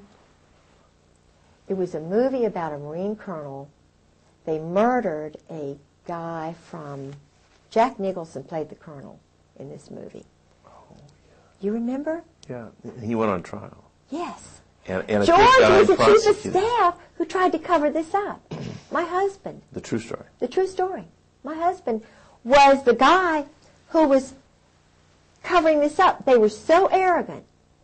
And it was the woman who was the JAG who got this thing going. It was not the Navy JAG, because he was going to cover it up. He was just a loose kind of guy. And if he had been the JAG, then it wouldn't have been prosecuted. But it was the woman who was working with him, because she was a woman, who got these other guys off. They were targeting these other guys. I mean, they would have put him in jail just for a little bit and, let him out. But the point is, this guy was murdered. And the colonel laughed it off. It was down there in Guantanamo Bay. And George was the chief of... It was Al Gray. Al Gray. That was... just that one. Just that one alone. And Lone Tree, they were involved with that. Because, see, it's just so sick. I mean, they are so easy. Let's break. Okay. I'll tell you. This has been a tremendous... I'm going to let you take this home and read this letter. Or did you take the letter? You got the letter. Okay. Take this and put the letter in there, because you'll see the glasses in there. That's bless your heart for sitting through all this. I'm sorry. I couldn't stay down very long. I was here a little bit. But it's just, it's my life for the last 10 years. It's vivid Technicolor. I mean, I feel like little Davida.